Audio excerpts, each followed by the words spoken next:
there! Welcome to Motorcycles and Misfits! Coming to you from the Recycle Garage in sunny Santa Cruz, California. Zut alors. And I saw all of California today, in fact. Much of it. Hey everyone, this is Liza, and I have returned from my trip down south, and I have stories. But especially one of I had a great adventure behind bars. Wait a minute, Liza. Why are you on the board? I'm not going to disclose that at this time. No, I can't.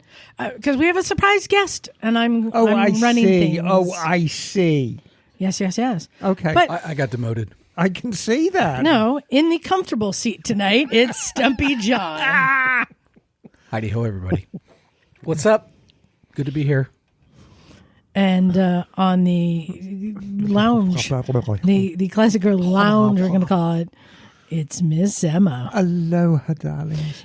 You impress me with your ability to fall asleep anywhere. It's quite impressive, isn't it? And it's something I've always had. But she looks like the dead when she sleeps. Well, and nothing. It doesn't like you have to really try to wake her up. It's like, quite. Hello. Oh God, she might be dead. days. Hello. Yeah. At vintage days, we were within seconds of poking her with a stick when she was underneath the school bus. No, I know it's quite disconcerting. I regard it as a gift. I wish we had. But- wish we had gone ahead. No, it is definitely a gift. But The the 2 minutes after that, you were guzzling gin right from the bottle Yeah. as the sun rose above beautiful Mid-Ohio. the amount of flight attendants I have terrified on international flights, I have actually heard one Lufthansa flight attendant say to another, "Oh God, I think she's dead." And you're like, who's she? Oh, it must be that woman in 4C. It's the woman behind me. It's like all life just drains from you, and you become still, and that's how you sleep in this awkward. And the reason, can't. and to be fair, dear listener, the reason we're talking about this is this happened 10 minutes ago. Because Liza asked me to do some research, and on the effects of sleep. Zombies. You're like, I'll get right to that. Yeah, I'm going to. So, I'm sorry. I don't mean to frighten anyone. No, I'm not making fun of you. I am envious. Okay.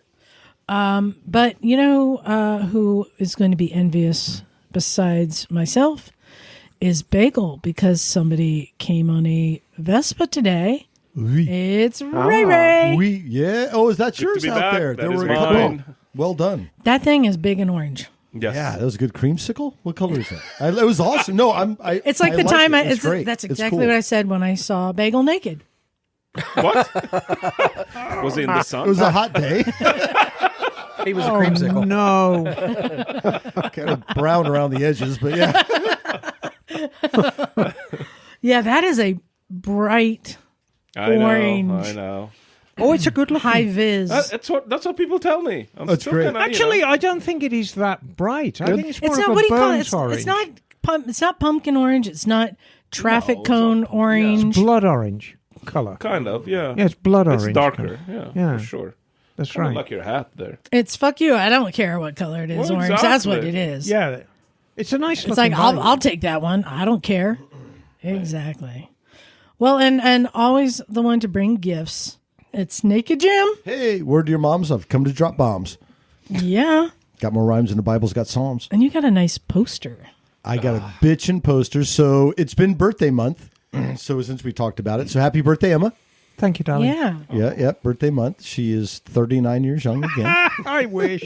And Emma and I had a wonderful birthday celebration watching Mike Beck and the Bohemian Saints Oh, yeah. play at Carmel by the Sea VFW Hall. That's right, we did. One of my favorite places on And the then the planet. previous week, we had a wonderful time watching, Boobies. It was a burlesque show. very stout young ladies taking off all their clothes. Acrobatic, I would say. Yes, mostly.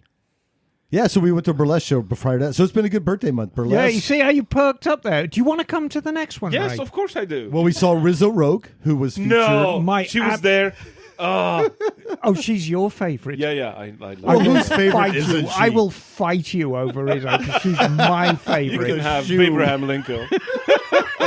Oh, Abraham Lincoln's just... No, but I mean, it's always Just a as good awesome show. parallel universe. It's. I invite anyone, if you haven't seen a real full-on burlesque show, always humorous, always fun, always bawdy, always rude. They're just great. Well, what was fun while we're on it, is it was everybody that performed was like a producer from another city, from Portland or Sacramento. So the talent was pretty epic. Yeah. So it was. Abraham Lincoln, who was also featured at the Great Sitting Challenge, whatever that was called. The numbnuts. Right, but anyway, we digress. So me and Jim have been kind of celebrating the last few weeks, and Jim's been very, very generous with gifts for me.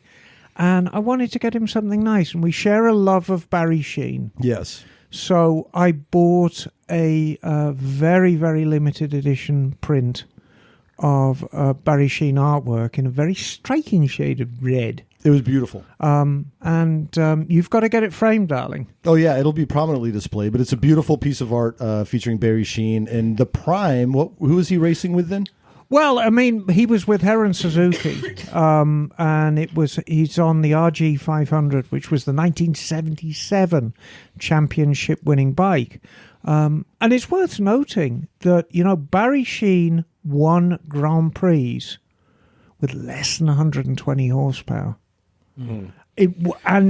Yes, it was a long time ago, but it wasn't that long ago, It shows how far motorcycle design has come. But we do love our Barry Sheen. Yes. And thank you. Cheers for the gift. That was beautiful. Oh, you're welcome. I gave Emma a little locomotive that makes smoke.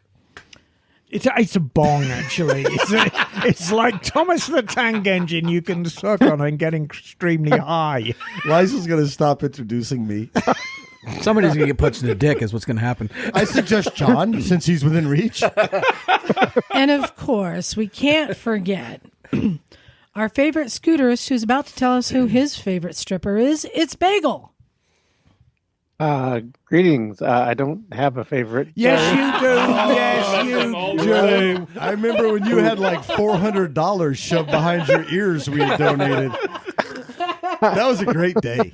What was the name of that place? It was Portland. mid-afternoon, too. It was like 3 in the afternoon. Was it Lucky Guy Strip Hanky Club Panky or something? Or Diamond Adult World? I don't know. Lucky 7. That's Lucky something.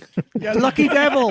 Lucky Devil strip joints in Portland. Yes. Yes.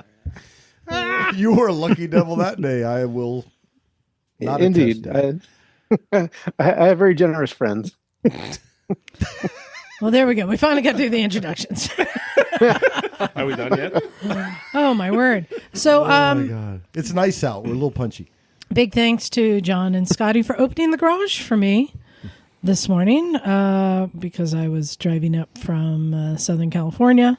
Beautiful drive. And yes, I drove. I didn't ride.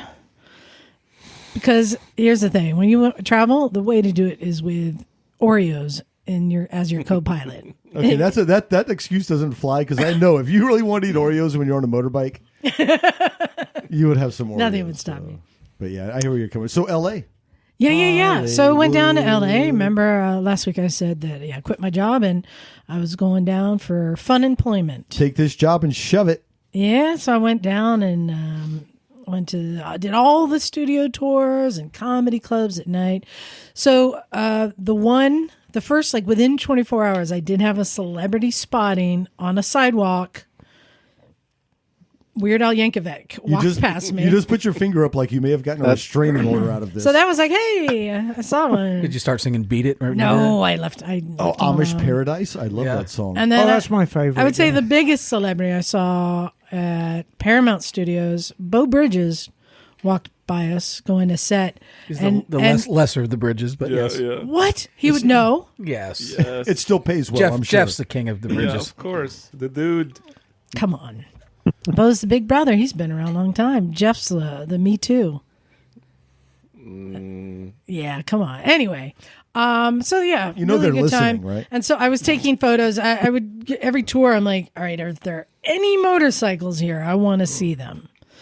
So at I think it was Universal or Warner Brothers. I sent Bagel a picture of They said that it was the scooter from the Monkees TV show, but I couldn't find anything to support that. Bagel, did you have any info on that? I didn't, and I was curious about that. Because the show was aired in the late '60s, I believe, right? Yeah. I think I think the Monkey Show was actually recorded pretty much 66, 67. So right in the mid 60s. Yeah, it's definitely so a that mod could have style for been sure. mod style, and that was a Vespa Sprint, and that could have been a very early Sprint. Well, my only comment on that is the Monkees was a children's show, and mods and their counterparts rockers were very much considered counterculture of the time. So I would find it very surprising that a mods kitted out machine would be featured on a children's show. I think they're mistaken. Because, I mean, nobody was touchy-feely about the mods or the rockers back in the mid-60s. I mean, unless it was... But they didn't care about it in the maybe it was US, something that Davey had. It might have been a prop to make Davey a little more British, but Yeah, they exactly. certainly... That's kind of what I'm thinking. They certainly weren't thought of... Mods and rockers certainly weren't thought of as nice people. Yeah, like Henry Rollins on the Teletubbies. Right, exactly. That would be a perfect... Oh, my God! They're Gonna nail you to my garage with nails from your well-stocked garage. One of the Teletubbies Family Man. with a TV in the belly, just a picture of Henry Rollins Fucking showing raging. TV party However, tonight. I love that. You broke her. That's the we broke Emma sound. I think that's wonderful. And, rolling down the stairs, too drunk to fuck. That will be today's episode. Oh my word. So another thing that was kind of cool at Universal. No, I'm getting it mixed up. Warner Brothers. This would be Warner It's the Brothers. Batman one there. WB. So they had a thing as part of the tour. They had these brooms or tumblers from Batman. Oh, yeah. Okay. Brooms are Harry Potter or tumblers from Batman at a green screen, and you could get on it, and they would direct you to act and then insert you into the film riding. Oh, cool. Either that is the cool. broom in a Which Harry ones you Potter do? movie. I didn't do this because this tumbler is really like you got to be like on your knees and then like on your hands and knees stretched out. It's like it's So how was it? crazy.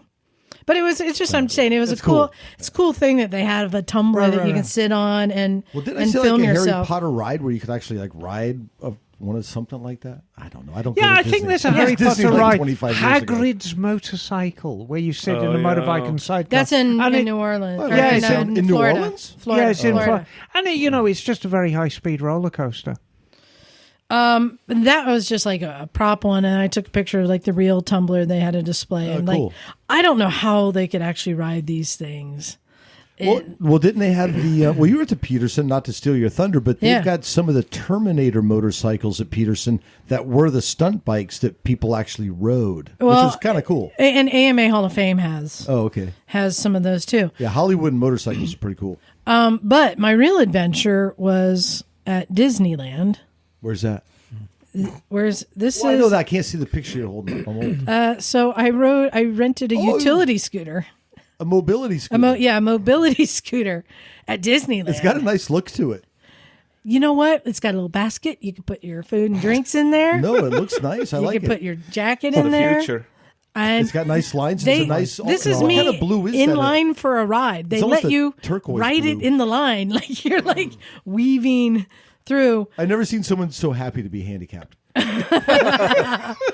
Yeah, this is me going down Main Street at Disneyland. But here's where it was. Did it have a horn? You could beep at It people to get out of your way? did. It did. So here, and it had like speed adjustment.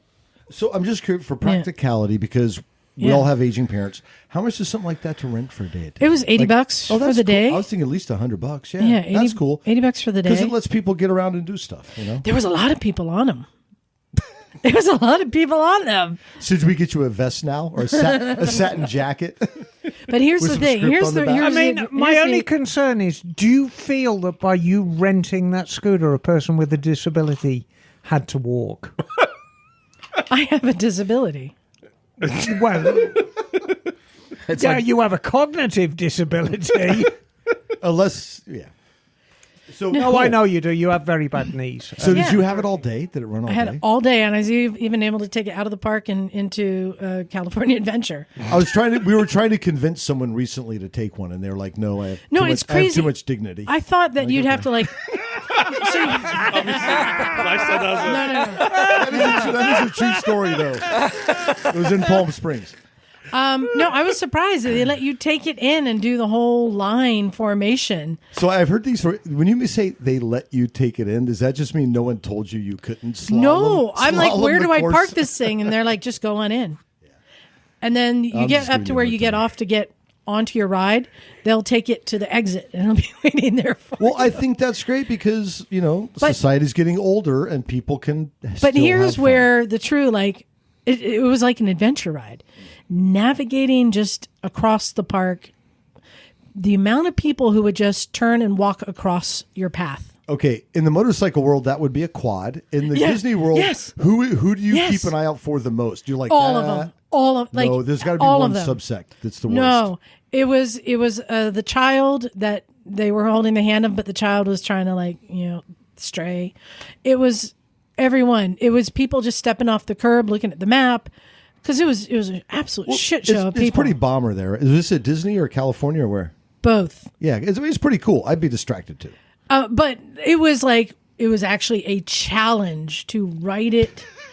I was zigzagging God. around constantly, and braking and swerving and playing chicken with people. It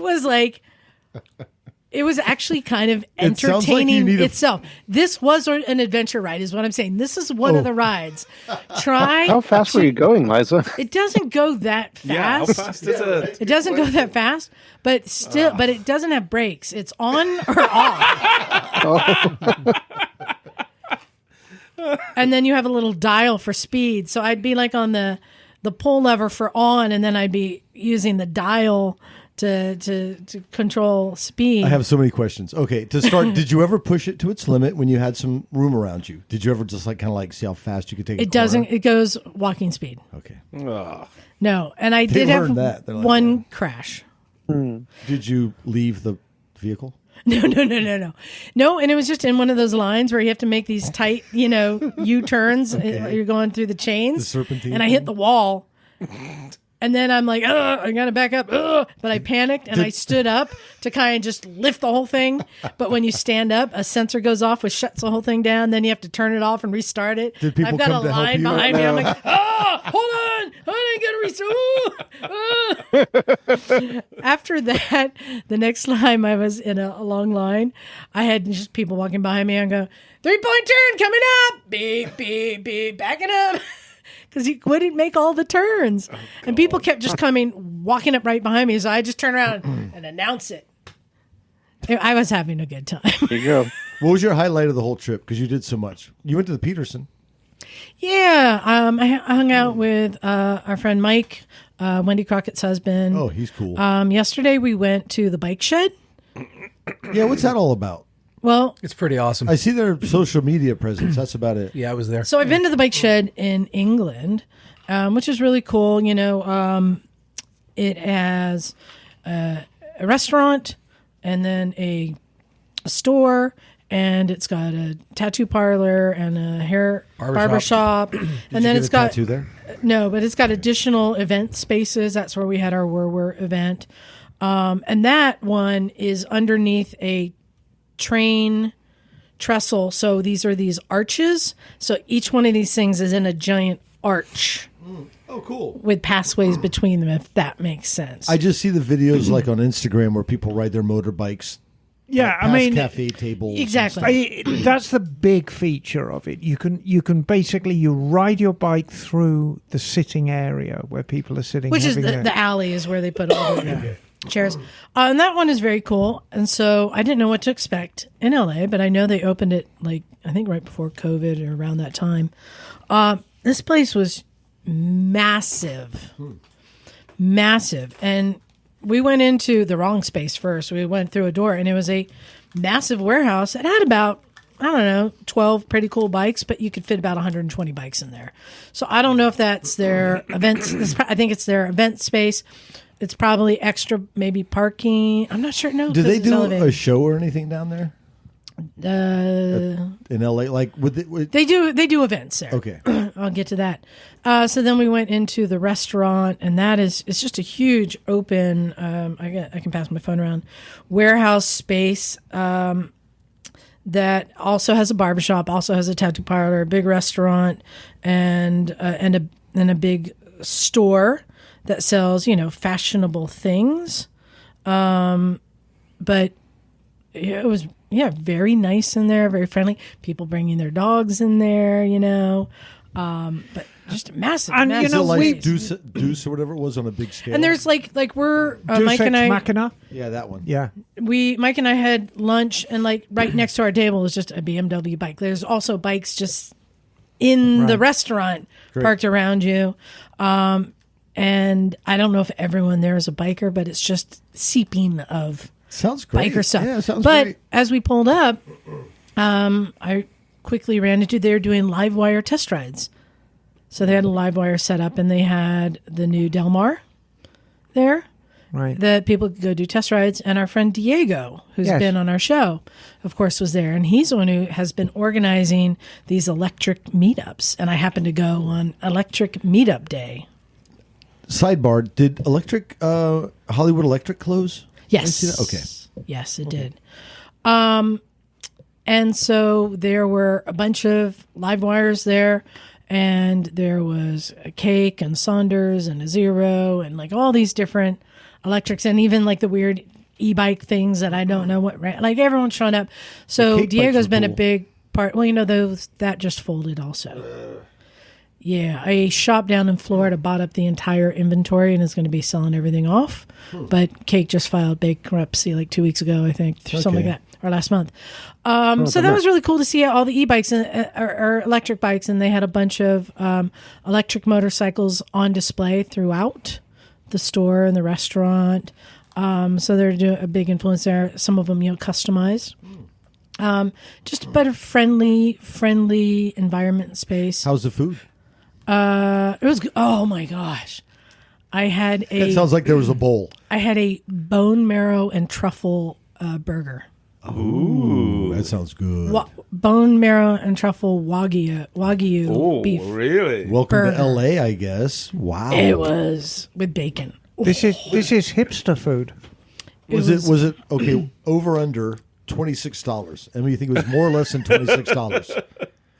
It was over. It was over. well Look over. at that smile. Okay, I'm going over too. What was it? $30. Wow. Yeah, but for Wagyu. And we had Brussels sprouts. As you do. well, who doesn't you love know, Brussels sprouts? We've talked in the past, Liza, about how much we enjoy the scene down there because I mean the LA scene. Oh, it's great. It's very on point. It's so very unique. on fleek. Yeah, it's so It's- unique. Here's me and Mike. At Yeah. the I Yeah, love- there you go. I hate LA. LA, you love it and you hate it, right? But they do have a sense of style. I'll say that. And So then- do we. But Do you guys remember Kiki, who we always see at the One Show? yeah, From Pakistan. yeah. Nathia Moyne. that's cool. She's down there? Yeah, she's there. Is she still doing trips? Yep. So saw Right on. her. Now, does she work there or she's just like there? This is where we ate. This is like the vibe. This is the table that we ate at. Look at there's a bike and a dog and it's and a big open window. Like what a cool vibe is that, right? Yeah. Did anybody do a burnout? That's what I want to know. No. We will but next time. Ewan McGregor did come. While you were there? While you were there? No. And so, what did he have to say? When you I faint? didn't. I didn't. You I laid didn't low? Go. I didn't. Really? You and McGregor? What? Did you get all starstruck and It like? could have been No. my friend Evan. He looks just like No, him. I was there with Mike. I was hanging out with Mike. Bada bing, bada boom. What? So yeah, looks like there's a cool scene. artwork and everything. Really cool scene. We've always had a good time down in L.A. We always So, have. yeah, I could a good trip. have stayed at the bike shed all afternoon. It was just that kind of environment. Everyone just being chatty and talking, and people showing up in the parking lot and like hanging out, and just they have a big bar and just very social. Of course, knowing Diego and Kiki, they're introducing me to people, and Oh, fun. you know, you could stay there. Great environment. So really cool to see that another one has been opened up besides the one in London. Really cool. But then we headed over to the Petersen. Between driving from the bike shed to the Petersen, I saw not one, but two hooligans doing wheelies on dirt bikes on separate occasions. Excellent. Down the middle of the road. Supermoto. And or I dirt saw bike? a dude on the freeway doing a wheelie on a Grom. Well, of course, it's a Grom. Of course. One went down my street the other day. I'm like, do a wheelie. And my girl looks over and said, oh, they did one yesterday. Groms and wheelies are two great. Taste great together. Went So with over the Petersen, I'll just say real quick, as Yeah. much as I hate driving in LA, the Petersen Museum is worth driving in LA just by itself. It's a pretty cool spot. Yeah, so Jim and I went years ago, and we got like the private tour. and that Yeah, was, full yeah. on by the curator, nonetheless. And there was a motorcycle exhibit upstairs. Yes, yeah, they still have motorcycles in that section. Oh, good. What kind of motorbikes? All different Ducatis. All the ones. Okay. and Was it like electric or like everything. custom or just everything? Yeah. Usually it's themed up there. This display there is Around the World on Two Wheels. Highlights from the Barber Vintage Motorsports Museum. Oh, speaking of So which, if you don't have time to go to Barber, just go to LA and get the highlights. speaking of which, we have an inn at the Barber now. Yeah. Oh, Do tell. Yes. Tell me more. So Yeah, Petersen is cool though. And you said Tesla was the downstairs thing, the rotating exhibit. yes, Tesla. Oh, there's a. Fuck your Tesla. It was actually pretty cool. There's a picture I'm sure I it took. was. I'm just gonna let me bring this up, and I'm gonna show Emma and ask her if she can tell what she's looking at. Let's see. It was here. Can you tell what you're looking at here? Describe this. Oh, hang on. Oh, hold on. I like how you're holding the phone like at different angles. You can zoom in if you need. That's advanced stage So I'm gonorrhea. gonna give you a clue while she's looking at. Have you guys ever seen the Bodies exhibit in Las Vegas? Oh, Yeah. this is a wiring harness. Yeah. Oh, interesting. Okay. It's a wiring harness. What the hell is that for? Well, it's for a Tesla. That's in the Tesla. They took different Teslas, different parts of Teslas, and just exploded. There's one of just like all the body panels, Oh, cool. just floating, and this one is the entire wiring harness Yeah, this is floating in wild. air Really? of a Tesla. Yeah, it's Does kind it of. look like a more complex than a It's like human? when you see the Bodies exhibit, you just see like all the that blood was really veins. It's cool. like that. Like everything is where it should be, and it's all floating in air. It's hard. It's hard to describe. That's all we need. But I will say on that front, so they had a bunch of the Cybertrucks on display there. Were they rusting? No, I saw one stuck on the beach in Marina. Yeah, I saw that too. Yeah, Yeah. fucktards. Yeah. so there were Cybertrucks, and then they had Cyber Quad, and then the Cyber Kids Quad there. Oh, Yeah, and then on my way home yesterday, I saw a transport truck with 4 Tesla trucks loaded on it, being so freaking coming ugly. up north. And then I that's the saw, butt ugliest and then truck I I've ever saw a Tesla truck on the freeway. I'm like, oh my god, Tesla trucks everywhere. The Rivian trucks look great. yeah. Well, but you know what? At least they exist, unlike many electric motorcycles that were announced and that didn't exist, like Damon or something. You know? Well, every time they invent an electric motorcycle, somebody buys it and kills it. Seems like yeah, it. yeah. So, But that was cool, the Tesla body wiring thing. yeah. Well, they had all different segments of it all exploded.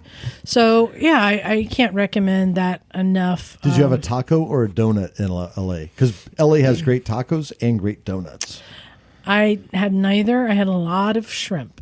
Any opportunity never go for wrong. shrimp, I had shrimp. You can never go wrong. I even went to Bubba Gump's. Oh, well, maybe there. And I had a lot of Aside from sushi. that. I had a lot of sushi. But yeah, it was really cool to be down there. And when I would at the studios and I'd ask to see the motorcycles, not a lot. Not a lot. They're like, no, we're not really.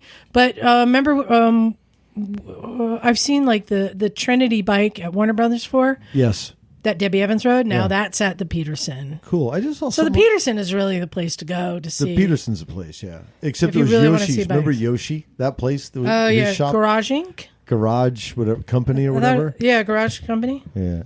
But yeah, other than that, Petersen, you just, even whether you like cars or motorcycles or helicopters, it doesn't matter. It's just, if you like art, it's a good place to go. But there was an interesting bike I saw at the Petersen. And you know when you see something, you're like, it kind of looks familiar, but kind of doesn't, and you're trying to figure out what's going on there.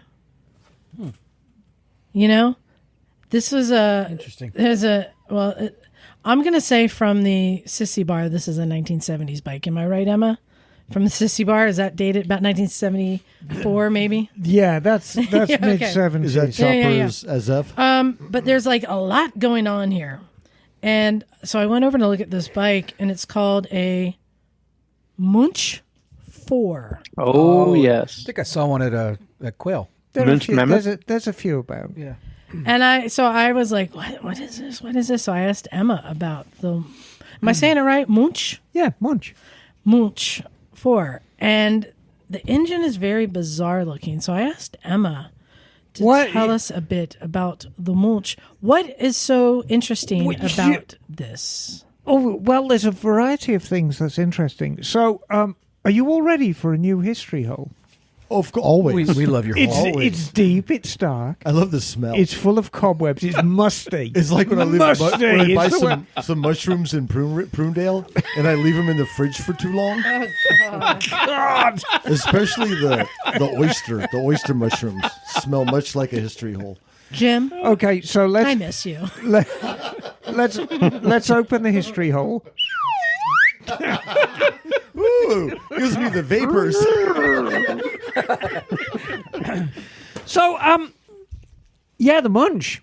It's a very, very interesting bike, and it's very much a bike of its time.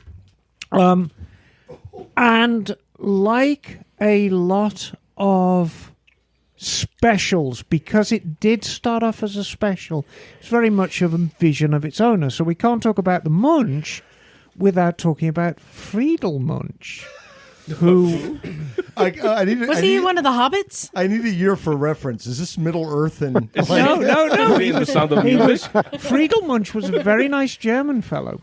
Sounds like a one of the mascots for a breakfast cereal. No, and he was lives under a tree.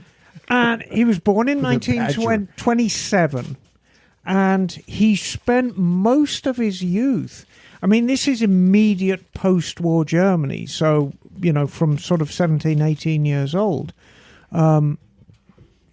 Germany, of course, was flattened in the Second World War, and so they had to do a lot of make, do, and mend. So you tend to find these very, very clever engineers who figured out ways to do things. And he was one of them. Apparently he worked with his dad. And you did a lot of modifying of bikes and was something as successful as a racer and a successful tuner and modifier of bikes. But his big break came in 1966, and he was approached by, Jean Murray, who was the president of the BMW club in France. And he wanted Friedel to build him a very, very special bike for touring. And so, if you wanted big horsepower in the mid-60s... And are you talking like 60 or 70, 66. 80? Yeah. I meant in terms of horsepower. Oh, yeah. I beg your pardon. Yeah, I'm sorry. 60s anything above 50 is considered big horsepower. Yeah. But horsepower wasn't the only thing. There was a torque curve as well. Because, you know, a decent 650 Bonneville would make 50 horsepower. But where was the power, right? But the power's up top and it's twin cylinder, so blah, blah, blah, blah, blah. So we've talked in the past about Egli Vincent's and Egli's quest for big power. And what he did is he came up with a very, very good frame. And he sourced Vincent engines out of England, often throwing away the bike and just keeping the engine. He got through. This was in the 60s when they were cheap. What Friedel Munch did, he reached out for a car engine. And back then, NSU had this delightful little 4-cylinder 1000cc engine. Overhead cam. Very, very compact and lightweight. Was it inline or? Yeah, inline 4. Single overhead cam. Just a real pretty little engine. And I think as a European contingent, you will remember these, Raymond. Do you remember the NSU Prinz? Little car. No. It's about like a little mini, size of a little mini. Very nice little car. But anyway, he reached out and he used one of those engines, 998cc, and it was ridden. Oh, yes, please. I'm being thrown snacks. You gotta feed the engine. Yes, exactly. And it was ridden by Monsieur Marie in the 1966 rally for the BMW Owners Club. So I'm sure that caused a stir. Now, initially it started off as a one-off, but obviously Munch saw value in his design. So he decided to make it production bike. And we'll talk a little bit later about the term production, because there's production and there's production. So we went with a larger engine, which was 1200cc. Now initially, and so from 1968, you could buy a Munch with a 1200cc engine, same NSU car engine, with 2 twin-choke Weber carburetors on. So in effect, it had a carburetor per cylinder. A twin-choke Weber is very much... Is that 1200? That's the 1200. 1200 is really, the 1000 was a one-off. The 1200 is far more common. And I just wanted to comment, John, tell me if you agree. This motor does not look like it was designed to be visible. No. It's kind of bulbous in weird places. Most car engines are built to follow function rather than form. One of the exceptions of all things is a Corvair engine, which is absolutely gorgeous. If you see a Corvair, if you see a Corvair engine without its cladding on outside the car, the casting on it is just delightful. Big old flat six. I had a Corvair, never saw the engine. Yeah, beautiful thing. But anyway, I digress. So this was a production bike, but to give you an idea of how expensive this bike was, in 1973, it was in production, really, if we include the prototype, it was in production from 1966 to 1975, and it was built for special order after that. 1973, if you wanted a Munch 1200 TTS, it would cost you $4,000. Now, to put that into perspective, a BMW R90S, which is arguably the first superbike, was $1,600. So it was 2.5 times the cost of a contemporary superbike with from a drum German brakes. manufacturer. Well, it always had a drum brake on the front, and that was of Munch's own design. Interestingly enough, the reason why they have 2 different wheels is Munch always liked spoke wheels. But the 1200 had so much torque at its disposal. What is the rear wheel? He came up with that design. It's What is that? magnesium alloy. And it's huge hubs. And it's a special design because the original with the spoke wheel had a habit of pulling spokes clean out of the hub. Right, it's spoked front. Spoke front, which was cast rear. And a Batman rear. And then the Batman rear, which was specially designed to handle the torque. A lot of magnesium on the bike. The last production power output was well over... what did he get it up to? I think he got it up to about 100 horsepower. And that was after 74 when he went to fuel injection. So, I mean, you're talking pretty big horsepower here. But basically, the Munch is a car engine motorcycle. I don't want to distract you, but I'm going to get up. I think there's a Munch on display in this room. I think there probably is. I'm going to get up and walk around while you talk and look for it. So why isn't that considered the original Superbike? Or because in my opinion, and it is just an opinion, in order to coin the term superbike, it has to be kind of like a production bike. Mm-hmm. And Munches were always very, very special. There's a couple of things I'm going to tell you that you don't know about Munches. The first is everyone calls them Munch Mammoths. Yes. And that was only ever a nickname. It was not an official name because Mammoth, or Mammut in German, was owned by another company. So Munch couldn't actually use the name Mammoth. Because they talk about early mammoths. Right, exactly. But it was always a nickname. Did you find it? Is that a Van Veen or a Munch? That's a Van Veen. That's a Van Veen. Oh, because Muret was a French sidecar racer. Yeah, and, president of the... and he had an ego, apparently. Yeah, well, most racers do. Well, you kind of have to. Right? And he wanted the biggest and the best. And that's really how the Munch got started. Can I interrupt you, though? Do Yes. I understand that it might have a braised up steel tube frame? Yes. Based on a Norton principle? So Norton had this rather good frame called the Featherbed. And the Featherbed frame was designed by a couple of incredibly talented Irishmen. British love their frames, didn't they? The McCandless brothers. Okay. And it's always brothers. Exactly. So they came up with this brilliant frame, which was very, very lightweight and strong, and much copied by other people.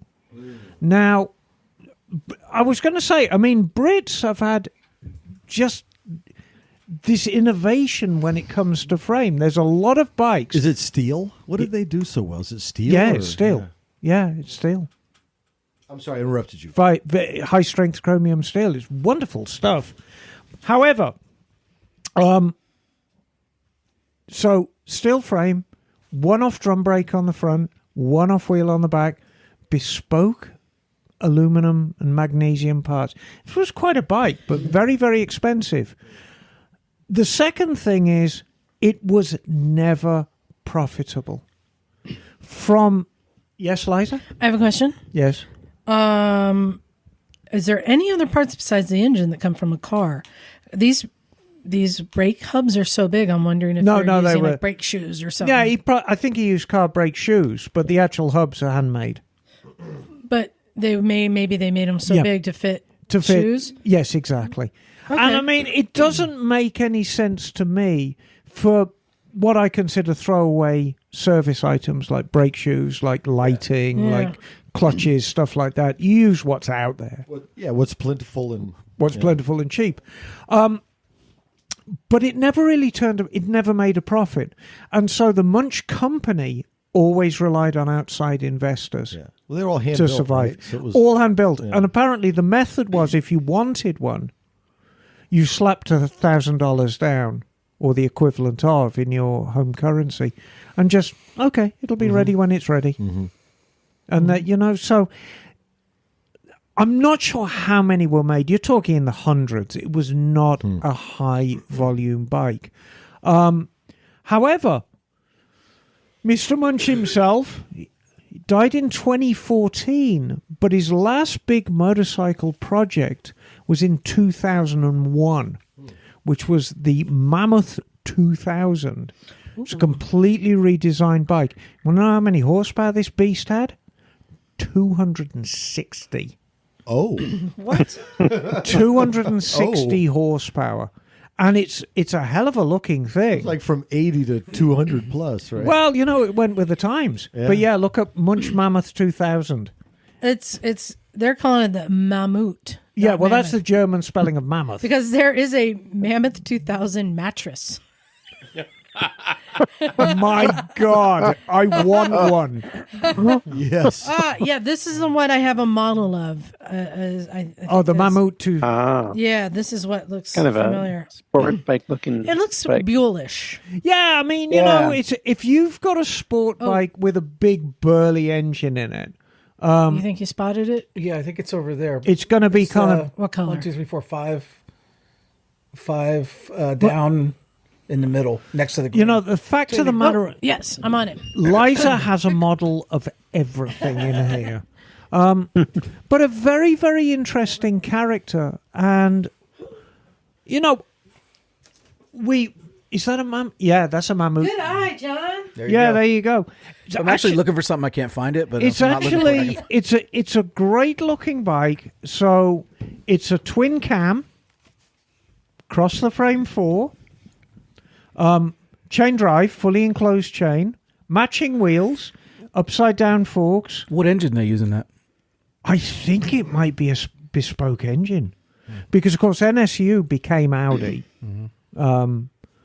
It might be an Audi engine. I need to do a little bit of research on this beast. So, and what's interesting, it has the rear wheel looks similar to the older right. one, but this has a matching front wheel.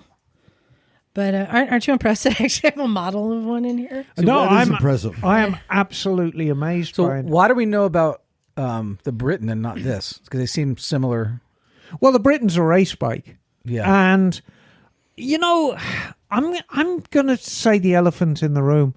The Münch was never a good-looking bike. Britons are odd-looking, but they're on the pretty side of odd. Munchies are big, ungainly, very On the much ugly side of odd. It's the ugly side of odd. So That's not a great Can I say compliment. it's like the retarded brother of We don't of use a- that Can't use word. that word now. You can when you're talking about engines. No. No, Of you Buell.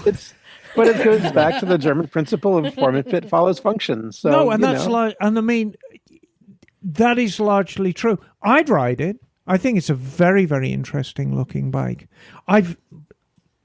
I'm very proud of having ridden many, many bikes, including some very odd super bikes. Never ridden a Münch, and I wouldn't mind. I think it might be. Have you laid hands on one? Oh yeah, So they're and they're beautifully made. I mean, they're okay. absolutely So the fit and finish putting that is out just there in the world. drop I mean, it looks like dead they would polish gorgeous. up nice. Oh yeah. Should we make that a goal to try and get Emma on a a Münch? Münch? No. That could be an interesting goal. Yeah, I mean, I'd love to have a If go you on know one. anyone with a Münch, It'd let me loose on one. And I mean, there's that I'm guy not going to be shy about it. I'm going to give it the beans. There was an older guy at the Quail that had one or two there, Yeah. and I talked to him for like 20 Right. minutes. He told me the whole story. But we've talked about car engine motorcycles before, but it is worth a revisit about what bikes ended up with car engines. yeah, this is kind of interesting. And we're not talking about one-offs. No, these are production bikes that have car engines. So we'll start with the French effort, which is the BFG. BFG. The BF, which has got the Citroën. wait, was this brothers again? Yes, the two brothers.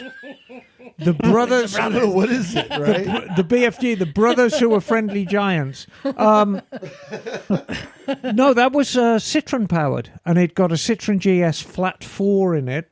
And then they did two versions, the BFG with a 4, and then the MF with the twin. Very much BMW looking things. You know, if you were to see, particularly the MF, which was the twin, it looks like a mid-80s BMW, because that's when it was around, mid-80s, and it was competition for a BMW. I think I know the inspiration for this. Yes. Do you remember the story of the guy in the Duchevaux that broke down Oh, and built a motorbike and out of it. dismantled Oh, yeah. it and Yeah, built a Pretty motorbike awesome. out of it? That was pretty Yeah, awesome. like Algeria or something. Yeah. So what else do we have? We have the Amazonias. Do we know about the Amazonias? Yes, you've talked about this before. This was The Brazilian. It is. I encourage people There's to a look at it. Brazilian of them out there. This this is a that's bike a that lot. you look at and you go, no. Well, it was very much a No. singular purpose. It was designed for the Brazilian police force, and they didn't like it because it was so big and heavy. It's a big bike, very, very big bike, Right. and somewhat agricultural looking. Yeah. I mean John, what do you think? Oh, that is ugly. Yes. There you go. That's the usual. That might be the ugliest motorcycle I've ever seen. Yes. That makes the KLR look sexy. Yeah, that's the usual reaction. I know. I agree. When we talk about ugliest motorcycle ever, this does come to mind. It's quite grim, isn't it? It looks like a fairground ride. It does. Well, yeah. It does. So anyway, there's the Amazonias. One of my favourites, the Van Veen OCR 1000 rotary, of which you have a model, which also had a pull that one Citroen engine. Pull that one down. Pass it around. Citroen were... That's the one with the rotary engine. Yeah, Citroen were a very, very early adopter with NSU of Wankel engine technology, or Wankel engine, rotary engine technology. And the Van Veen OCR 1000 had a Citroen-based birotor, which means it had 2 rotors in it. Yeah, that... Have you ridden that? Yes. What is that like? How did it compare to like the Suzuki rotary? Oh, God, it's got a lot more power. Yeah, I was wondering that. I'm going to question. say, as weird as the Van Veen looks, it works for me. Yeah, it's a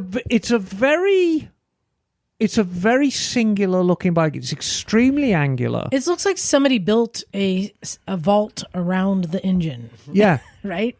But it's a very, very big, impressive bike. And I remember as a kid, we had these playing cards called Top Trumps playing cards. And the idea was, you'd always have to have the best card, and the Van Veen won everything because it got more power and more weight and more speed. But very impressive bike, but it's quite odd looking. And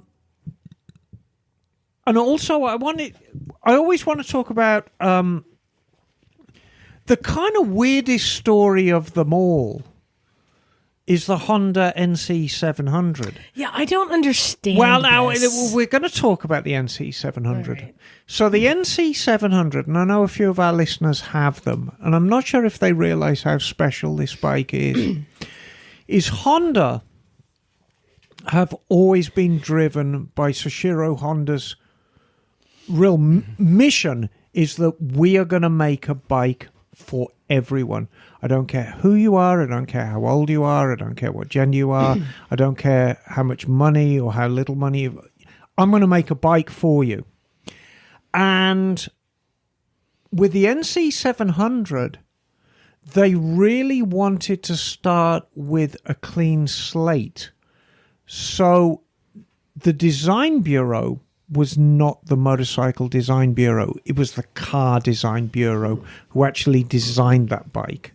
And we're not talking about the X. We're just talking about the regular NC Like 700. that standard one. Yeah. So you just want to mix it up? Yep, there it is.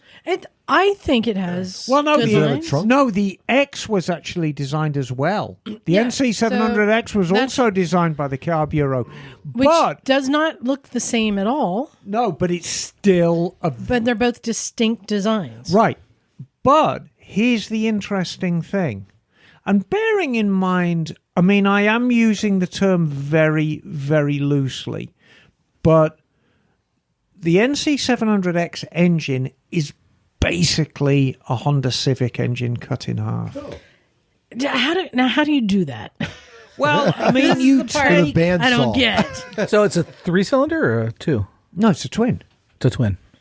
Because Honda Civics are 4s. Mm-hmm. So it's half a Civic engine. So the camshaft design, the camshaft placement, the crankshaft design, I think it's the same bore and stroke as the Civic. It makes sense because the Civic's 1404. It's all the same. I need to go back and actually, because we left this a little bit late, but I'm going to do a little bit of research on part numbers. 10:7 to 1 is the compression ratio. Yeah, so it's probably a little high. No, I think a Civic's up there as well. Cause it's 73 by 80 is Yeah. the bore and stroke.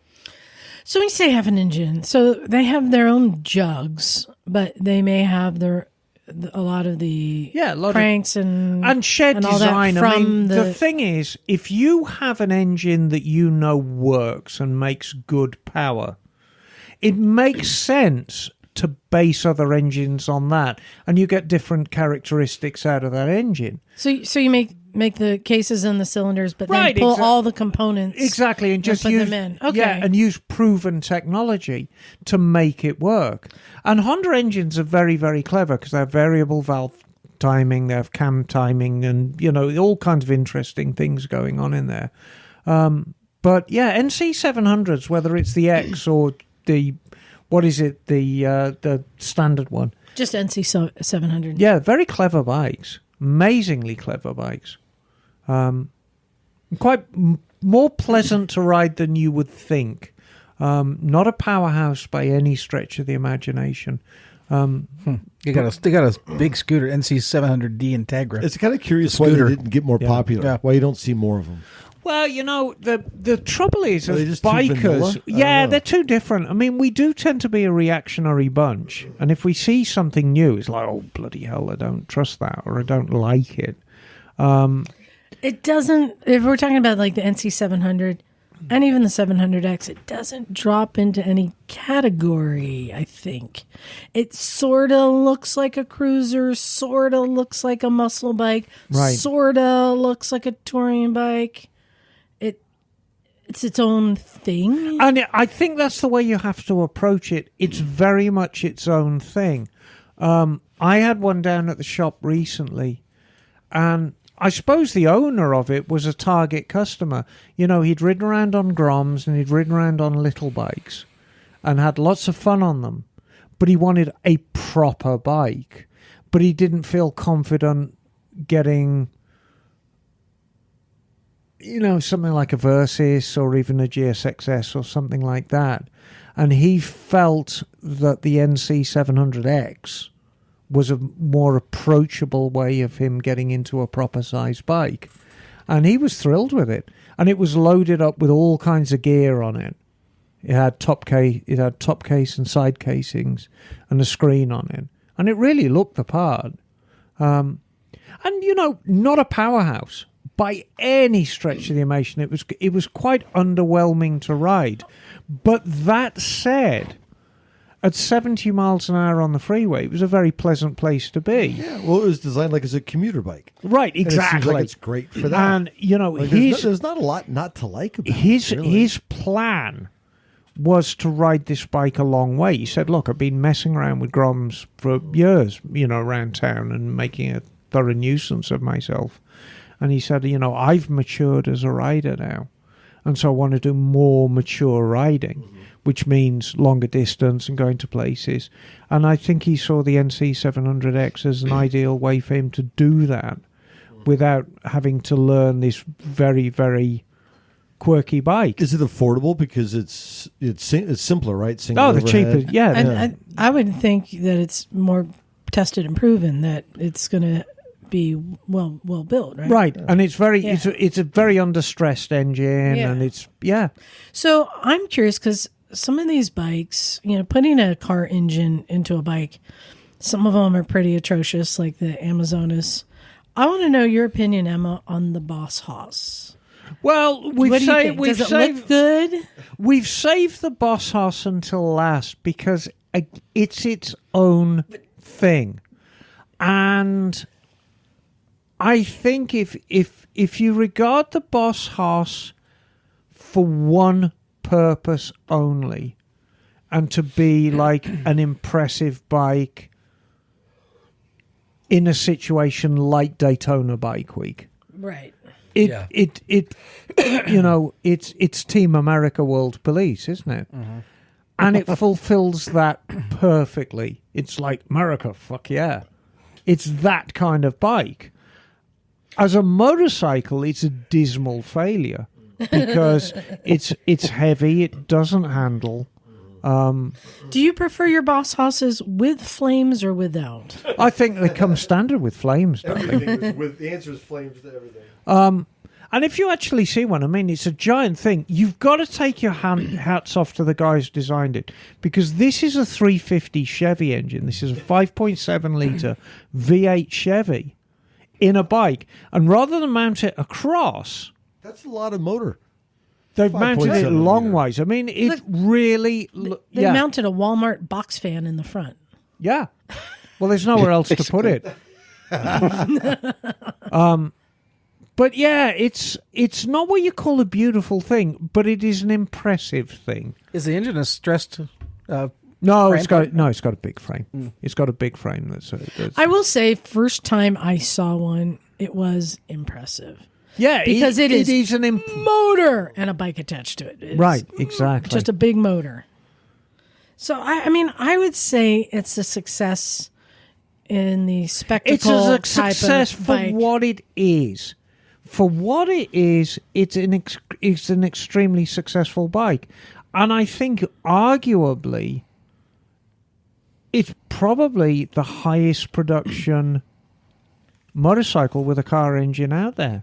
But- because they seem to sell all the ones they make. Honestly, I think a naked Goldwing looks cooler than this. Like you're practically there, right? Right. With the 600 Goldwing, is that motor is almost as impressive as this. Goldwing's smaller though. A lot smaller. Yeah, but it still has that big engine. It's got that presence, yeah. Yeah, exactly. So they're making one now with a 496 big block. Right. Running at 600 horsepower. All right, Emma, I'm going to show you That's crazy. a Boss Haas. I want to get your opinion. Too much? Good Lord.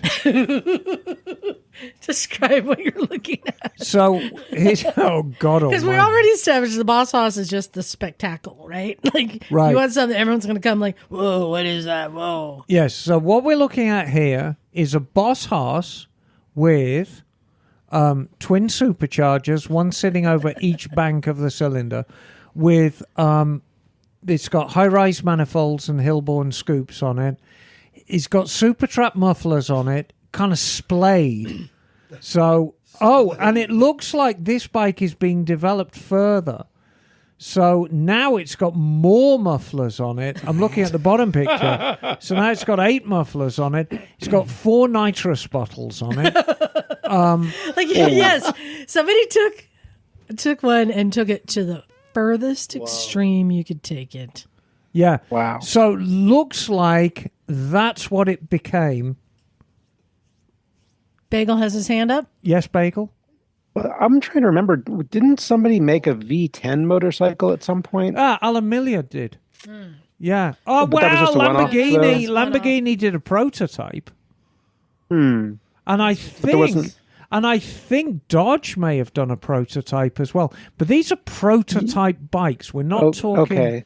Yeah, these Yeah, are. 'cause I know the Tomahawk had like a V10 in it, right? Yeah, the Tomahawk had a V10, Yeah, but that like was a crazy four-wheel prototype bike. Monster. And then you've Yeah. you've got all the very, very clever people like Alan Milliard in the UK who Yeah. are superb engineers and have done special. But what we're talking about is production bikes that you can buy. Right, but I was just wondering if Boss Haas made a V10 version, but I don't. Well, this is a crate engine, so I don't think there is a crate V10. Right?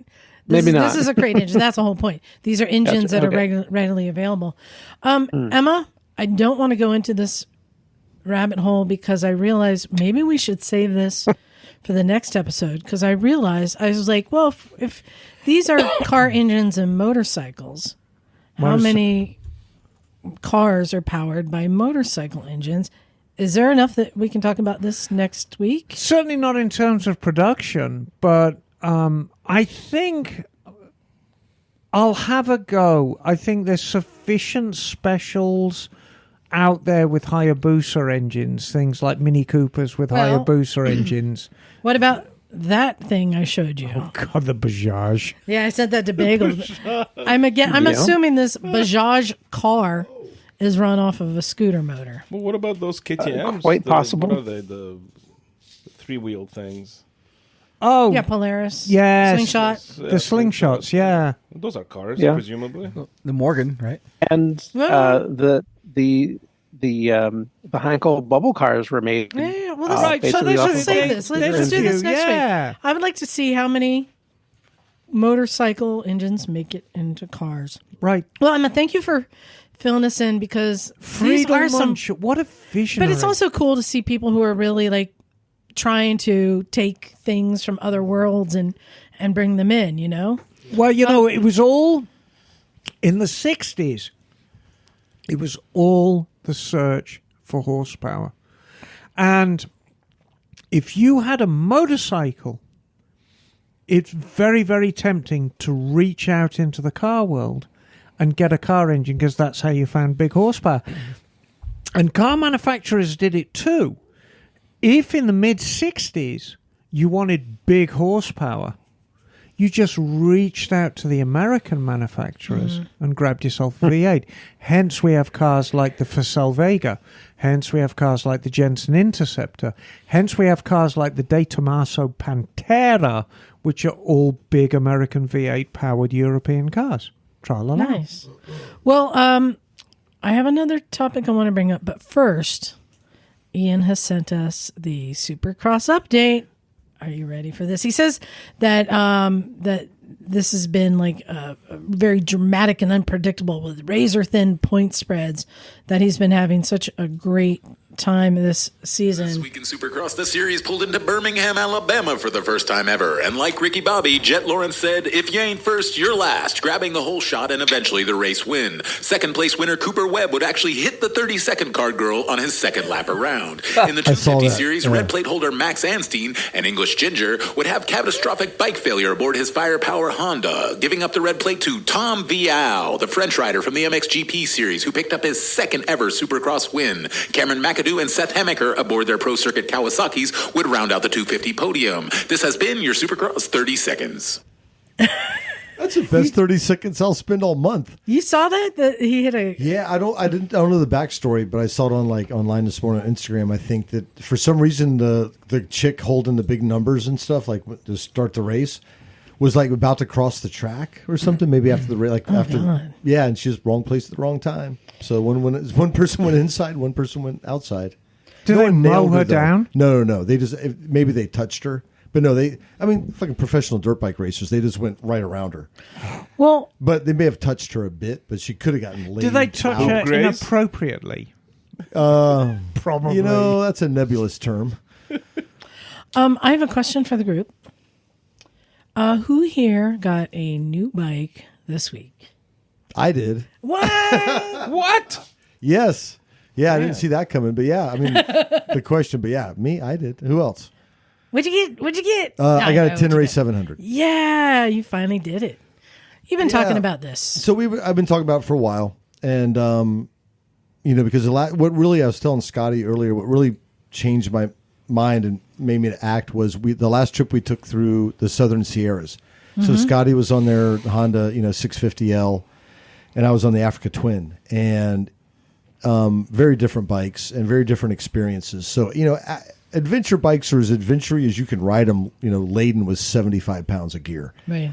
And it's challenging, right? And I tried some roads with Scotty, and Scotty bipped on up some stuff, and I, of course, couldn't do it. And it was heavy. So, I love the Africa Twin. I had great experiences on it. I put 22,000 plus miles on it. Wow. Yeah. Wow, you put that much? I didn't know that. Yeah. Yeah. I did lots of trips and lots of adventures and cool shit. I mean, I wrote it for what it was, meant to do. But it gets heavier every year when you pick it up. I don't know what it is, but it adds weight every year. Yeah.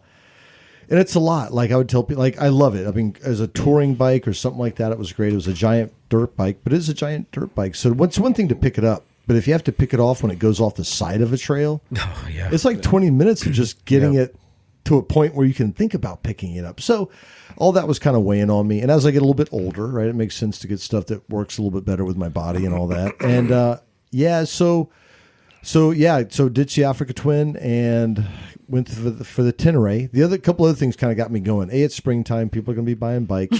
Also, it was $1,500 off. Mm-hmm. So, between 15 and so I bought it down at Gilroy Motorcycle Center. Friends of ours, they're awesome. Had a great experience. They made it super easy, but I think they only had 3 of them. And I called them on a Thursday, put a little deposit down just to hold it. They're like, yeah, we sold the other blue one yesterday. Ooh. So I think it's springtime and people are buying bikes. So anyway, I just want to jump on it because I am taking a trip to Montana in June. So yeah, what a difference. So from the Africa Twin to the Tenere 700. So I've just had it for a day and a half and done some riding. So there, some first impressions, but night and day compared to a big adventure bike. Is it give you the urge to go off road? Like, oh, I want to go jump that thing. Yeah, I rode off the curb when I left the dealership. Exactly. That's the true test. When you get on a bike and you want to jump the curb. Immediately went off the curb. Yeah. Well, I mean, down and dirty real quick. It's just more dirt bike oriented. As soon as you sit on it, it's way narrower. You know, the Africa Twin, even with the OEM low seat, is a wide bike. Even though it's a twin, it's wide. Where you get on the Yamaha, it's like a scalpel, like right out the gate. I'm curious to see how this will do. I mean, I've seen pro riders riding it, but I've also seen pro riders doing crazy things on the Africa Twin. Yeah, if you're a good but rider, for you're a good you, rider. who's used to a very light, nimble bike, to see how this compares to the other midsize bikes, like the XR650, like the 690 Enduros that Ray and I have, to see if it's as light and flickable as those seem to be. Mm-hmm. Well, what I'm curious about, I'll say it's not flickable. I can tell that already. It's got the 21-inch front wheel, and it's not flickable. It's very agile, but it's How wide are the tires? like 90. What is that? Is that a number? I forget. So these are more adventure tires, not dirt bike tires, right? Well, I mean, I don't know. I'd have to look at the tire size. I mean, it's more oriented for dirt. So, you know, so, but anyway, what I noticed, just it's more narrow right out the gate. I don't know where I was going with that. Anyway. Ray, are you jealous? Well, funny story. I almost got an 890R from Gilroy because they have a really good price going on. So I was like about to go and test ride it, and my water system at the house broke down. And I had no water in the house, and it cost me like, I don't know, 12 to 13,000 K, $2,000 to fix it. That's so a that bike. was the 890 money right there, you know. Yeah. But what I'm curious about is really the engine. So I guess the engine comes out of the MT-07. Right. And the more I read about what cross-plane, this, that, and the other thing, but apparently the way that engine, I don't know, Emma Is can it maybe an inline chime twin? in. Yeah, it's parallel twin. Parallel twin, But the way it delivers the power to the rear wheel is in a way that really lets the wheel hook up. So I don't know really what all that means. What does that mean, Emma? But I've been riding dirt enough to be able to hopefully, well, I'll be able to tell I'll know how it acts as a dirt bike. You know what I mean? How's the electronics on it? So the electronics are pretty simple. Can you turn off the analog? So here's what they're at. So there's no traction control. Oh. And what Yamaha says, well, it's more dirt-oriented, so you don't need that part of it. So it could be keeping the price down. It could be whatever, but that's their version. But no traction control. What it does have, and what was new for the 24 version, was the ABS. So you can run both wheels in ABS. You can turn off the rear, or you can turn off both wheels in ABS. Mm-hmm. I'll never see him doing that. I'll turn off, the rear for sure. Yeah. Off dirt, but it feels like a dirt bike. I mean, even just moving it in and out of my little shop shed where I keep my bikes, it's just so much easier to push around. But I got it on the freeway, doing 80, 85 miles an hour. It was the bike did it no problem. A little bit less wind protection, and that kind of stuff. But again, to be expected, it's more dirt oriented, and that's what I wanted. Like I said, last time I went off dirt with the Africa Twin. The Africa Twin, when there's nothing on it, it's a whole different story. When it's just the bike with no panniers or no luggage, it's a little more doable. But you still struggle. Like I've done some loose uphills where you just can't, I can't do it. And then trying to turn the bike around on that sucks. Yeah. So already it's lighter. It feels just a whole different level. Should we go to Hollister Hills next weekend on the... Yeah. I don't have to wait till the weekend. Should we go to Friday. Hollister Hills? It's Friday. Yeah. On Friday? Quite possibly. I'll take I think I'm gotta going to take Vegas this. on Saturday or Sunday. But I would be down. I need to really check the 690, make sure it's all good. I don't remember if I fixed the fork leak or not. If not, I know some. But anyway, so it was cool. I'm stoked I got it. I'm going to Montana in June, so I think it'll be fun to camp off it. But like I said, it's cool. Well, what I like about it is after getting off the Africa Twin, my confidence is pretty good on that bike. Yeah. After trying to rally it through literally like 22,000 miles of adventure riding. Well, you've ridden on the freeway.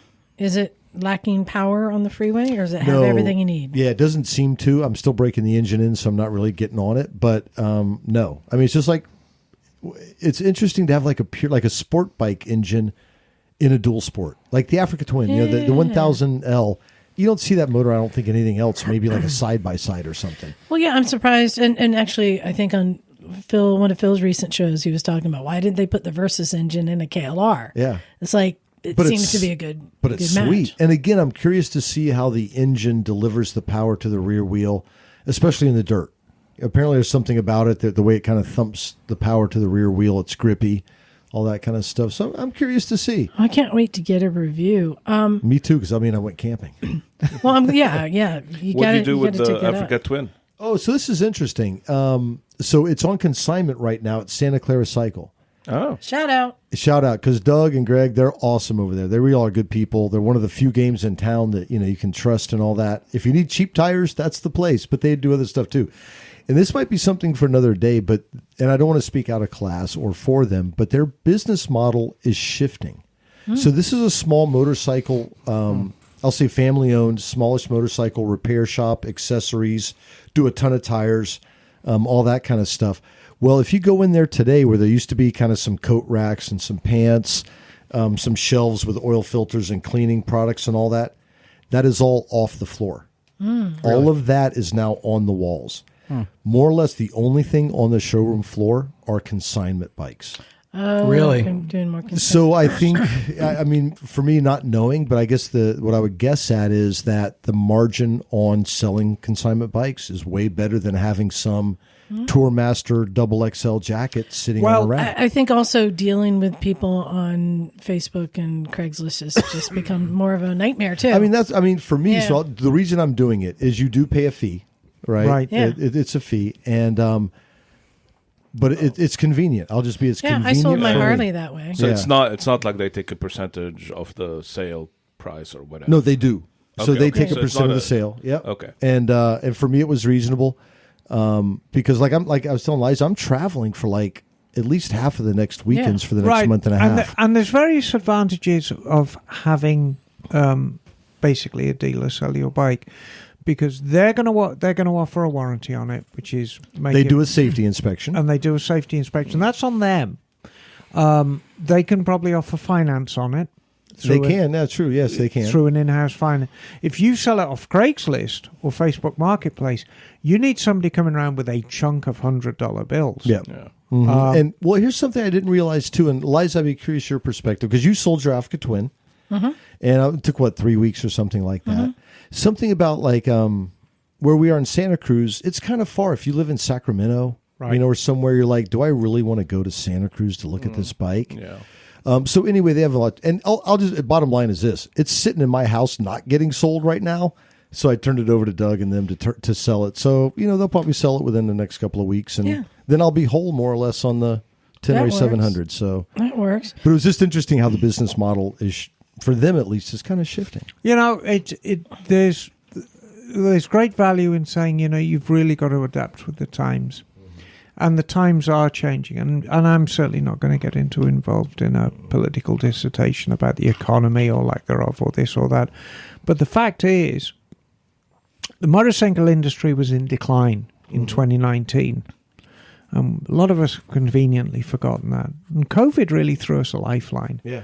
Because COVID was a wonderful opportunity for motorcyclists not to be a burden on society and just ride your bike. It's a very, very one-person pursuit. It's ideal in a pandemic because nobody's out there doing things on the road, so you've got the roads to yourself. And we really got thrown this huge lifeline and sold a ton of bikes. And now it's kind of getting back down to those pre-pandemic levels. It was like Ray said, he was looking at a bike on sale. My bike was on sale. These are new bikes. Oh yeah. So No, yeah, it's absolutely. kind of it's bittersweet. I'll say it's bittersweet. Yeah, it's a pendulum. It goes backwards and forwards. It's always going to be that way. Boom or bust. Right now we're in a little bit of a bust. So just use it to your advantage and, fly the flag for motorcyclists. It's still the greatest pursuit in the world. Well, congratulations on your new bike. Thank you. But I also need to congratulate Ray here. Me? What? What did I Because do? he For being a handsome fellow. he pulled the plug on something else, on an adventure. What? Where are you going to be going? Yes, I am going to Pakistan with Stumpy John Is it Stumpy and Stan? Liza too. Yes. What are we calling it now? Liza Stan. No, it's still Stumpistan. Yeah. I just joined. I joined on to the Stumpistan trip, And I think you should rename it Chumperstan. I know. That was the original one. Stumpistan and Chickistan were joining. Chumpistan. But yeah, Ray's joining. Yep. And also, our friend of the show, Wendy Crockett, is coming. And here's what's really cool. Oh, lucky you. No, guess what's even cooler? Nothing. She's bringing her 9-year-old daughter with her. Okay, that's 9-year-old. that's Oh, I pretty didn't cool. realize she was 9-year-old. This is the coolest kid in the 9 world. going She was on at Vintage 35. Days Yeah, last 9 year. going on 35. Really Yeah. cool kid who's had this great experience of traveling and seeing the world, and parents who are like, yeah, we want our kid to like see the world and form their own opinion on things. Isn't that pretty cool? So yeah, if anyone wants to join all of us, I think there's still a couple of there's a couple spots left.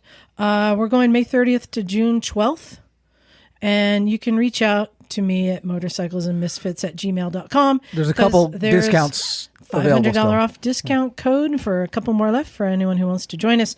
But there's another event that I wish we could go to, but alas, we cannot. So many events. We cannot. So just to rub it in and to tell us everything we will be missing Wait, who's that on the TV screen I see? Got a is our rockin' mustache, I know surprise that. guest. What? It's Thor from the One Motorcycle Show. And you know, Hey, Thor. Liza, What's up? How are you? Hey, Tor. Liza was absolutely right. She said, I'd be thrilled to see you on the screen, but a little bit sad because, of course, I won't be going to the One Show this year like all the rest of us because it's our rally time. Yeah. But man, we've been going to the One This- Moto for a long I time. know. This is one of our favorite events. And yeah. Well, Thor- I interviewed Tor. We interviewed you years ago in your RV. You probably don't remember it, but you were breaking out those Boss Fox Moto logos with the upside down fox head or something. Oh yeah, totally. Well, That was rad. Anyway, good to see you, man. you know, our attitude to the One Show, it's Portland's a long way away for us, but we still regard it as our local show. And certainly in the last 3 years, we've always tried to be a part of the show. Didn't you get in trouble for doing a burnout or something a couple of years ago? What Yes. was that? You got a talking to. No, well, Tor will remember I had the pink Goldwing Turbo there, and I fired it up. Tubbo. The pink Goldwing Turbo was there, and I fired it up, and it was incredibly loud and shooting blue flames everywhere. And And that nice young girl came over. Lucille Ball came steaming over and yelled at me, and Tor thought it was the funniest thing in the world. So And immediately we went to some other girl's was it the Triumph? yeah, and I think I set a bad precedent because everybody started firing their bikes up then. So I apologize. But you know, I've tried to make sure that we're a living part of the show. We always have bikes in the show. We always make sure there are artists of ours who are in the show. We always have volunteers who are part of your volunteer crew. So it's very bittersweet this year that our rally encroaches on your show. But this is your opportunity because we have a lot of listeners in the Pacific Northwest. And Oh, it's people come from all over the world for this event. Now, Pelican this has Bay. grown, Right. and that's something that's been so great all the years we've been going to see how much it has grown. Oh yeah. It's It's a well yeah, it's organized crazy. event. so tell us why the One Show 2024 is going to be the best ever. Well, it's our 15th year, so we've got 15 years of practice. I don't know if that means anything, but we've had a few trials and errors, and we've figured out a formula that we like, and that's basically erasing the slate from the years past and Right. starting over. So I just We, realized without knowing it, I am wearing a shirt from the One Moto Show. Right. Which one is this? It's got that. Now, Oh yeah, It's the hill climb bike. the yeah. The Zidell, in my opinion, is a perfect location for that. Are you going to try and hold on to that location as long as you can? Because I know Portland's being redeveloped all the time, isn't it? Of course. Yeah, the whole West Coast really. You're not safe anywhere on this side. But yeah, the location is it's sticking around for a couple years, and they said as long as we don't mess up too bad, we can stay there. Sounds like a challenge. Yeah, totally. I had a meeting with the property manager, and I was like, "Well, just let us know the last year so we can really go for it." You know. So thank God Emma's not going then. Yeah. But yeah, the Zidell, it's such a great location, and the family that owns it, the Zidell family, they're just a cool family, and they really love the show and support us in what we're doing. They're kind of a stronghold. They've held off to develop that area because they own it, and there's not really a reason to do it until there's a reason to do it. So they just kind of have it there. They were operational a few years before we got in there. So Right. building. I think they launched the last ship in 2006. I don't remember the exact date, but my wife's uncle worked there, retired there. Oh, wow. Oh, cool. He worked there for 40 plus years as I believe he was a machinist. I don't know exactly what he was making, but Boats. boat parts. Yeah. Yeah, boat Some parts. impeller, propeller, something. Yeah, who knows? But yeah, it's such a cool venue, and the families are so relaxed. And over the years, the last 3 years that we've put on the show there, they've given us a little bit more runway to do different things, and it's been really cool. It's funny. I was down there the other day, and I was just thinking, it's interesting because every 2 years, the building that we're in gets developed, and we kind of get forced to move. And this will be the first year that we've done, more than, well, I guess we did. It's hard to remember, but I think we did one other place 3 years in a row, but I'm not sure. I think when we first started going, The Pickle Factory. it was the Pickle, Yeah, the Pickle Factory, Factory. and that lasted, I think, 3 years. And Yeah, I then think you're right. You did the one at the big convention center, which was a great show. I'm not sure if it was. The racing was awesome. The racing was awesome. indoor racing was That was a hoot. fantastic. That was the racing's always bitching. There was a very Yeah. sort of clean, sanitary building for bikers. I felt a little bit out of place there. But the show, as always, was just wonderful. Yeah. But let's talk some numbers, because there's going to be people listening to us, particularly in other countries. Like, what the hell is the One Show? What is the One Moto Show? What is it? It's a motorcycle event, but it's a lot more than that. If, like you guys said, if you go there, it's words and photos and videos don't ever do it justice. It's just sort of this magical place where people from all different types come together, and for me, it's not a career. It's something fun that I get to do every year, and so I try to every year try to make it wilder and wilder, and surprise people with different layers to motorcycling. And this year we teamed up with the Milwaukee Flat Out Friday Mama Tried crew. Oh yeah, I saw racing that. I back. just saw that on your Instagram. Oh yeah. Yeah. So, custom motorcycles, custom art, music, Food, drinks, food, racing, Good times, good people. custom cars. Stunts, live music, custom cars. Good this food. year, skateboarding and BMX. Oh, fun. That's Cool. a good addition. It's a complete weekend. Can we talk about some numbers? How many, approximately? We're not going to hold you to the nearest second. How many bikes are going this year? We usually shoot for around 200 to 250 builders, and so then some builders bring a couple bikes. So we usually get around 300 custom bikes in the show. That's where we've been hovering around these Right. days. Is there a theme to the show this year? Like a theme to the whole thing? or 15 just- years. Yeah, that's good enough. Nice. Well, I always, this is one of our favorite shows, and I always seek you out every year just to say thank you.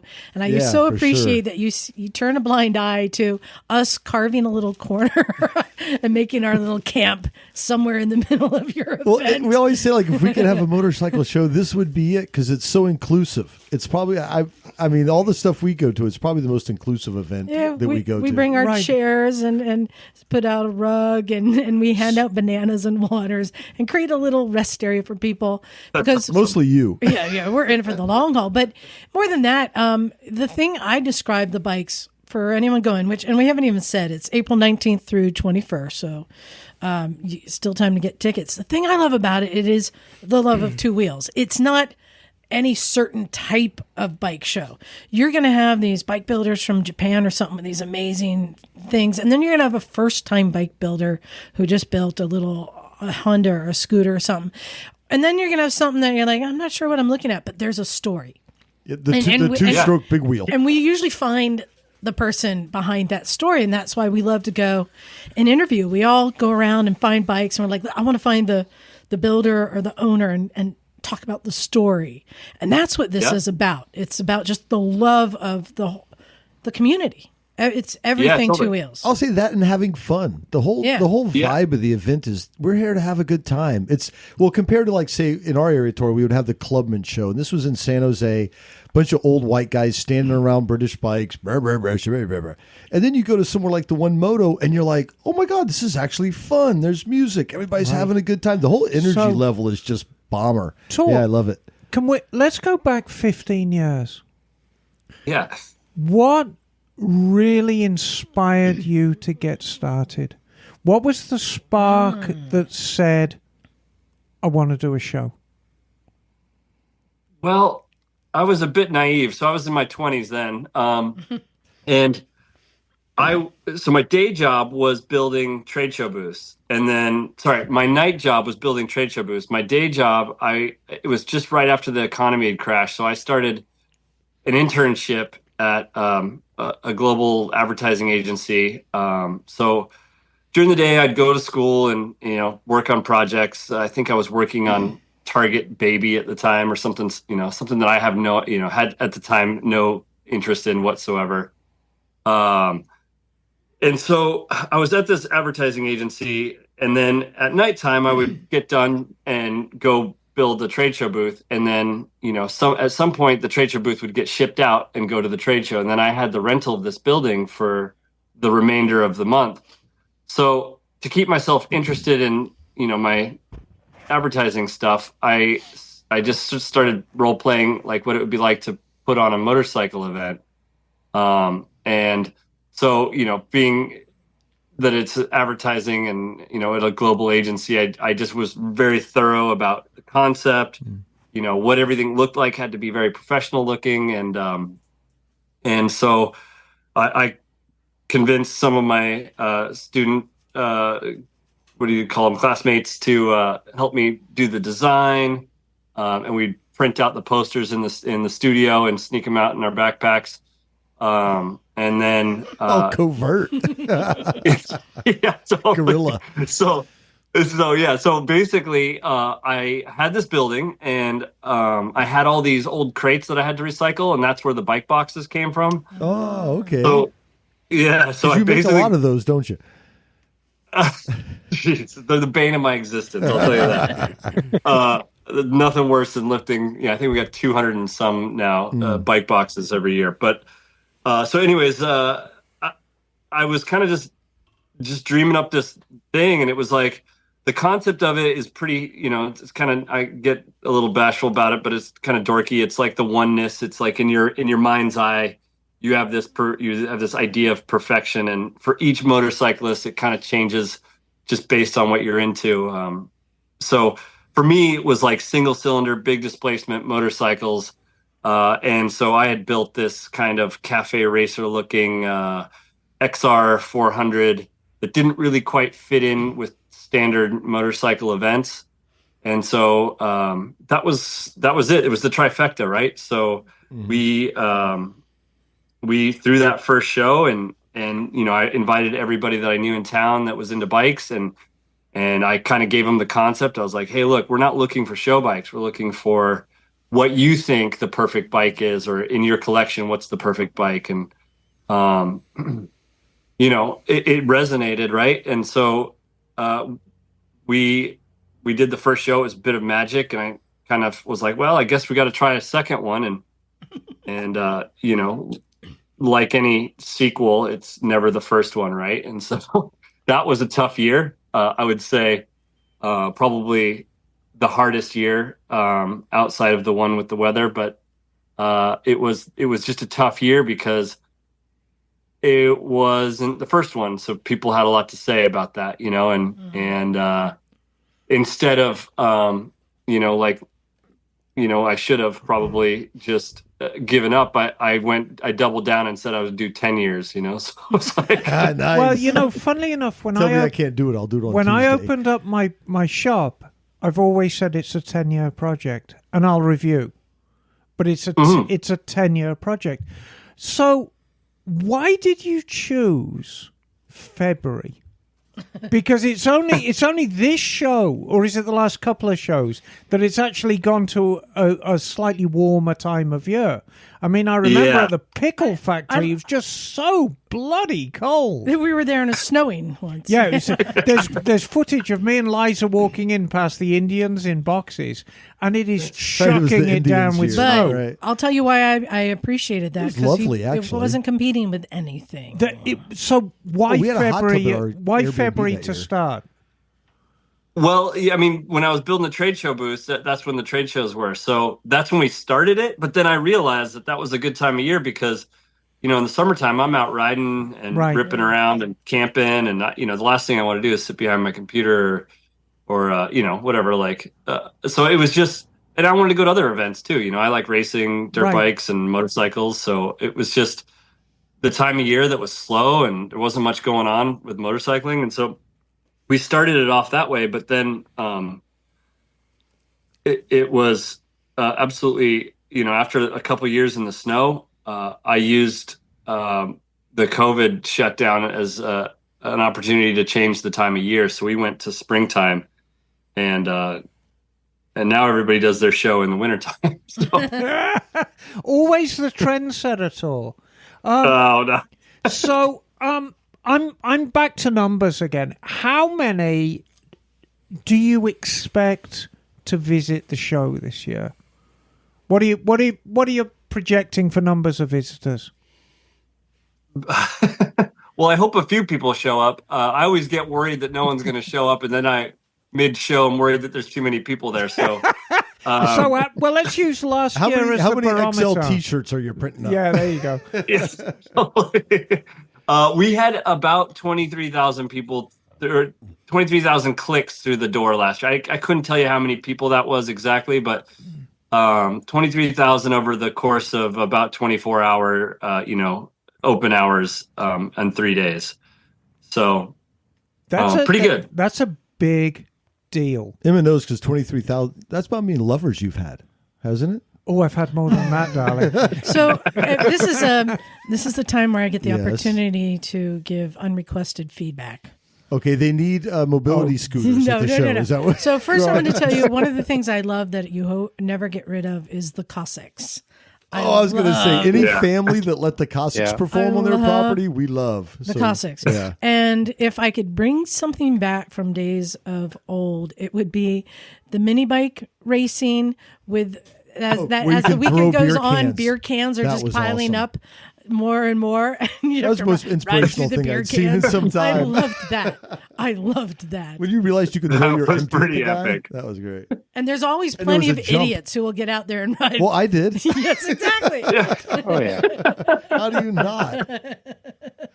It was so fun. After I had kids, I just had to minimize one thing that was super dangerous. Oh, it's funny. That year, can I share a quick memory? So we have a friend of ours, Eric Morley, who's with Blue Sea Advertising down in Southern California. And we were working with him. He had a rider, Eric. Oh, I'm sorry. What's his... The racer from the Eric Morley had sponsored that me and Doug went down to see. Oh, yeah.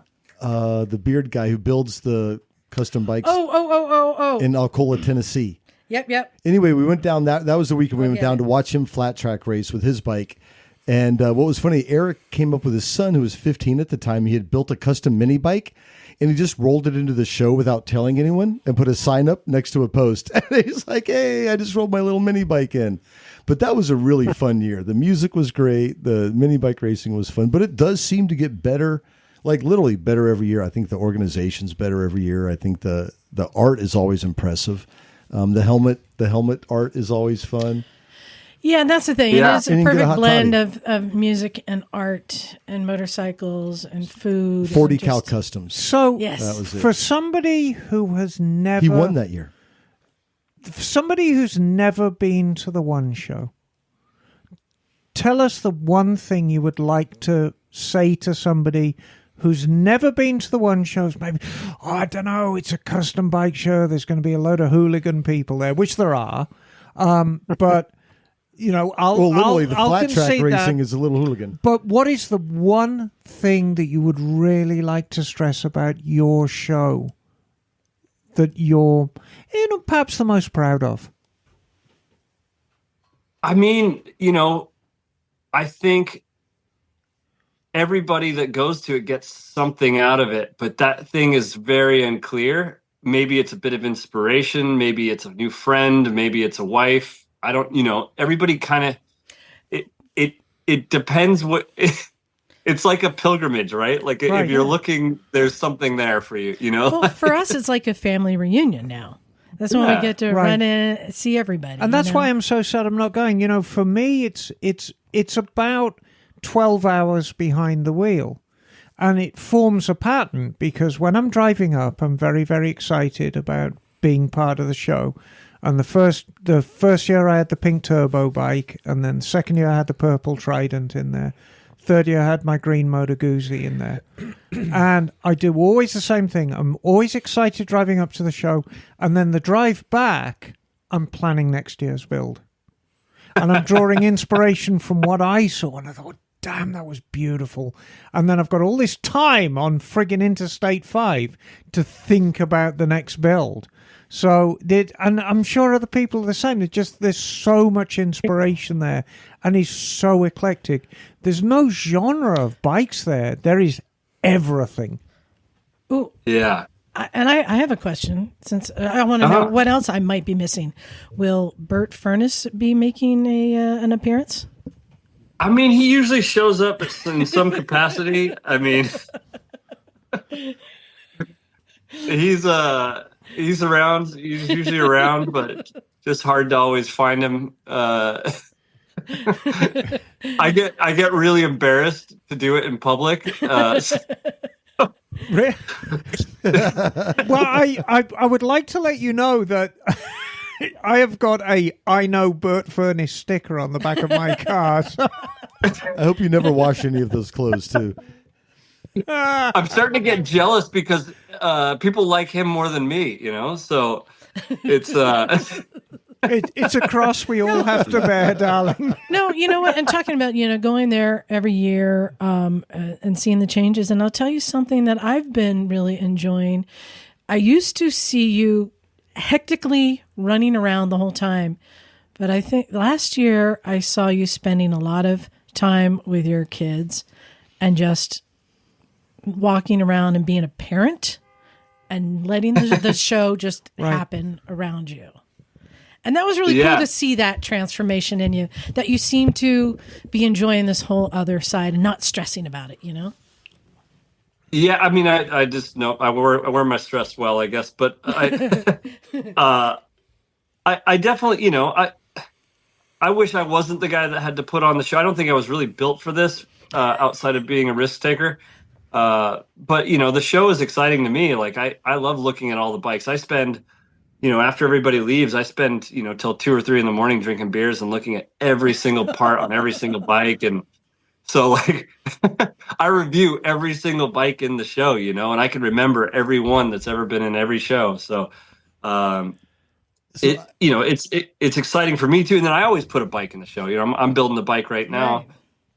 Actually, I was going to say, are you in your garage right now? Is that a Super 73 behind you? More importantly, is that a Suzuki Samurai? Yeah. So Is that a Samurai? Yes. So Best I'll give you guys. freaking car Yeah, ever. give us Yeah. a tour I of just your crashed garage, it. please. Yeah. Yeah. So- I remember that. So, Yeah. slot car Nice. racing track. Very, very nice. Oh, Got my Yeah, got the Honda CR. dirty bikes. yeah, the CR. Yep. And the Harley, the Indian. There's a little mini bike there. Yes, Yeah. very good. Jukebox. I'm just building a big. This is cool. This is like an old Top Gun game. Oh, Arcade Wow. game, I very like that. nice. Yeah, and then This is a yeah, there's man Super cave. 70 We're seeing the man cave. It's- So Super I just 73 built a gas. And Yep, I think and then there's my dirt bike, race bike there, and there's oh, nice. the Samurai. Samurai. Oh, that is Samurai is cute as a money. bug's ear, isn't it? Nice. That's like the Suzuki Gixxer of off-road vehicles. It is Out the of the Suzuki box, you can't beat that fucking thing. it's so awesome. We take the top off and cruise around the backyard and collect apples, and the kids love it. Right. So it's a family. So, it's like a family motorcycle. So what's the future for the One Show? I mean, you've already mentioned it was a 10-year project. Well, here we are at year 15. And I know COVID threw a curveball for all of us, which probably extended it. I mean, are you just going to keep on putting these things on as long as people want to come? I don't know. Well, that's a great answer. Good I mean, question. it's a truthful answer, I'm sure. Yeah, I think as long as it stays fun and people are excited about it, and I'll continue to do the work. It's not the work doesn't bother me. It's just if people are interested, or if I'm just continuing the same movie. I don't want to do that. I kind of want to always make it weird and interesting. Well, for what it's worth, Thor, motorcycling is changing, and we're changing. A lot of us are, getting older in the sport, and I think we need the Tours of this world to keep generating interest in these things, because things like the One Show are so inspirational to us that have been around for a while. And for somebody who's just starting out in motorcycling, if they're lucky enough to go to a show like that, like yours, or Born Free, or any of these great shows, or even Vintage Days, and have this introduction to motorcycling, there's going to be no better method of keeping them interested for years. Because we don't want people to drop in and drop out. We want them to get into bikes and stay into bikes. Well, and Tor, I just want you to know, you can kind of see in our room here, you can see that this room is lined with rows and rows of toy motorcycles. And I always say, welcome to my brain. But I want you to know that we love the One Show so much because it's part of your brain. I feel like I've stepped into your brain. It's very much this flavor that you've created that is unique. It is a unique experience to any other show that I've been to. And I know it very much comes from you. So that's why I always thank you for creating this thing. And I hope that you continue it because you've managed to make this perfect meal with all these different ingredients. And I love it. I love it so much. Yeah, Oh, thanks. Well, I'm tearing up here. Yeah, I mean, the love fest going on, but a specific memory I remember, and I'm curious to get your thought on it. And it was back in 2017. It was Matt Harris from 40 Cal Customs, right? So that's when the Hooligan flat track was kind of going too. So our friend Chris Wiggins Out at Salem. Oh, that was insane. Oh, yeah. Chris ran Trusty Rusty, in that. And so that was a lot of fun. But so after the flat track racing was over that day, we were all hanging out. You'd given away the trophies. Oh, and Danger Dan. Well, Danger Dan. Oh, fuck, on the mini bike and all that. Anyway, but we're hanging out, and all of a sudden on the racetrack, we hear zoo, zoo. And that was when the Alta was there.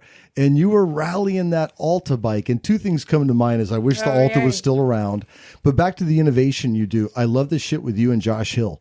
The stuff, the fun look like y'all would have with those Altas and skateboards, and just like we're adults now, but we're always 19 upstairs. And it's great to be an adult, to be a kid. And I think that's what I'm getting to. The one to me encapsulates, we're all grown up and shit, but we're still kids and we get to do what we want now. And that's what the one is. It's like us being kids doing what we want now.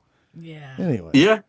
Yeah, for sure. I mean, for me, the motorcycles are great. they're cool, and they're evolving as fast as we can figure out what the heck we're doing. But it's the people, the people is what's the most interesting. It's like motorcycle people, because the inherent danger, just are really interesting types of people, and that's honestly, like, if there's one thing that makes me do it every year, and it gets me excited about it every year, it's the people that show up. It's my crew, it's the random racers that I don't see all year, it's the customizers. There's just so many weird and awesome people that are from all over the planet that are nothing alike, but come together over silly two-wheeled, sometimes three mechanisms, and we can have a conversation about anything because of it, and so it's kind of, that's what's special to me about it more than anything. Yeah. Mm-hmm. Well said. And I want to wrap up and let you go, but I want to make sure we've plugged everything, because the one thing I'm really bummed we're going to miss is the Flat Out Friday, and this is happening at the Expo Center. So it's kind of the best of both worlds. You still have the Zidell yards, which I love, a show where you might get tetanus, like the threat of tetanus just makes it even better, You haven't gotten it yet? And then Friday night going over to the expo and seeing idiots racing on concrete. It's like, it doesn't get better. We really wanted to bring back the racing and do indoor, something that's more of a show for people to see. And so, the indoor races are going to be held. We tried to get the Veterans Memorial Coliseum again, but it was booked for hockey. So we got the Expo Center. And then, of course, a wild weekend at Zidell in partnership. You'll be able to live stream the races too. So I think we're going to have them projected out there to the world. So just look at our links for ways to see that. Cool, man. And then, it's going to be a fantastic show. I mean, we've had a second to record number of bike submissions. We've got a bunch of new activations this year that it's going to blow people's minds. Really great lineup of music. Every year we just try to make it better and better, and I think that this year will be no exception. So, not to mention the Lucky Devil Chi-Chi Bar. I was just just about to say, the cherry on top, the Lucky Devil. The Lucky Devil, especially around 2:30 in the afternoon. Oh, there are stories. Unfortunately, I'm ashamed to say, Thor, it has become part of our annual pilgrimage to visit the Lucky Devil on a Sunday afternoon. And then we could just head back to the show, pack up, and then go home. And cry in our cereal. It's part of the experience. It is part of the Portland experience. So, but no, thank you for allowing us to interview you, because I know you're perennially busy. Are you still in the coffee business, Thor? Are you still in the coffee? Totally. So, I'm still running Coffee. CC. Yeah, and you can shamelessly plug that on our show if you want, because you'll mail this out to people if they want really good coffee. For sure. We got great coffee. We've got a cool little cafe, moto inspired cafe. I've been doing it for same distance as the One Show, 15 years, and I was just down there today working on my bike in the back room. So the bike. How do people find out about your coffee? How do people find out about the One Show? Easiest way. The One Moto, if you just look up the One Moto, there's lots of different ways to find it that way. Google the One Moto. Now, do you use the one, the number, or ONE? I think most of them will take you there. The number one. Get you there. All right. Now I'm curious the though. show. What bike are you working on? I'm curious now. What secret. What bike did you sneak off away from the family to build? It's my first bike. I got it when I was 15 years old. It's an SR 500 that I got. Nice. It was out in a farmer's field, and he gave it to me for free. And I lost it a couple times, blew it up a couple times, but I'm building it as though I was 25 again. So it's sort of getting the race fit that I always wanted when I first kind of started ripping the thing, and so it's a very old bike and something dear to my heart. So fun. Kickstart only. makes it more fun. Nice. And not just an easy kickstart too. It's the full weight. You gotta lean into that sucker. Oh yeah, I've had one. Well, thank you very much for coming on. We so wish we could be there. I know you can't tell us now what dates it'll be next year, but as soon as you know, let us know, because I want to make sure that we don't miss it again. Yeah. Totally, absolutely. And thanks so much for having me. And I'm sad that you guys won't be able to make it this year, but we'll take lots of nice photos for you, and we'll see if Bert will come out and review some of the bikes. We'll make up for it with bananas next year. Nice. Yeah, and the titties will still be at the bar, so you guys. Okay. Well, that's the important thing. All right. Thank you so much. Thanks so much, Thor. Cheers. Yeah, thanks for having me. All right. Cheers, see you guys. Take care. Bye. All right, bye. Well, what do you guys think of the surprise guest? That was an awesome surprise. I looked up and I'm like, why is he hanging with us, losers? That's why I told Emma, it'll be fun and kind of sad. Yeah, and it is because it's a fun show. It really is a fun show. It's a great show, and I'm very unhappy. I'll be missing it. But tra-la-la, there's always 2025. I remember the first year we went, we stayed in one of those hotels, and it was me and Doug. Yeah, it was a lovely hotel, kind of trendy. I can't remember the name. And the soap was shaped like a vagina. It actually had a hole in the middle. And I'm like, this is the best soap ever. I dated it for about a day and a half. Oh, my God, Jim! No, you did not. No, I did not. Oh my God. Okay. And then an actual conversation between Jim and Doug was, "Where's the soap?" Oh yes, it does, doesn't it? Oh, stop. But we didn't know we met Thor in his RV on site, and we did our first interview. Yeah. So unfortunately, we won't be there, but we would love for Misfits to show up there and was there enough and give us a report. Let us know. Yeah, There's lots of Misfits up If that somebody way. goes and wants to call in a report, I would really appreciate that. We've got a couple of emails. Actually, we have a lot of emails, so we're not going to get to them How long all. we got left? I'm rushing this. Okay. Emma, you have one that I think we can answer quickly, and then Bagel, I'm going to let you do both of yours because they're pick one, Bagel. Pick one. All right. Pick one. All right, Emma, read yours. Okay, this is from Michael Don. Hello, Michael. Misfits. Hey.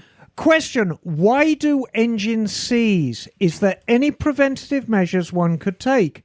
This came to mind after watching the film Road and learning that Robert Dunlop's motorcycle seized at 150 plus mile an hour with tragic results.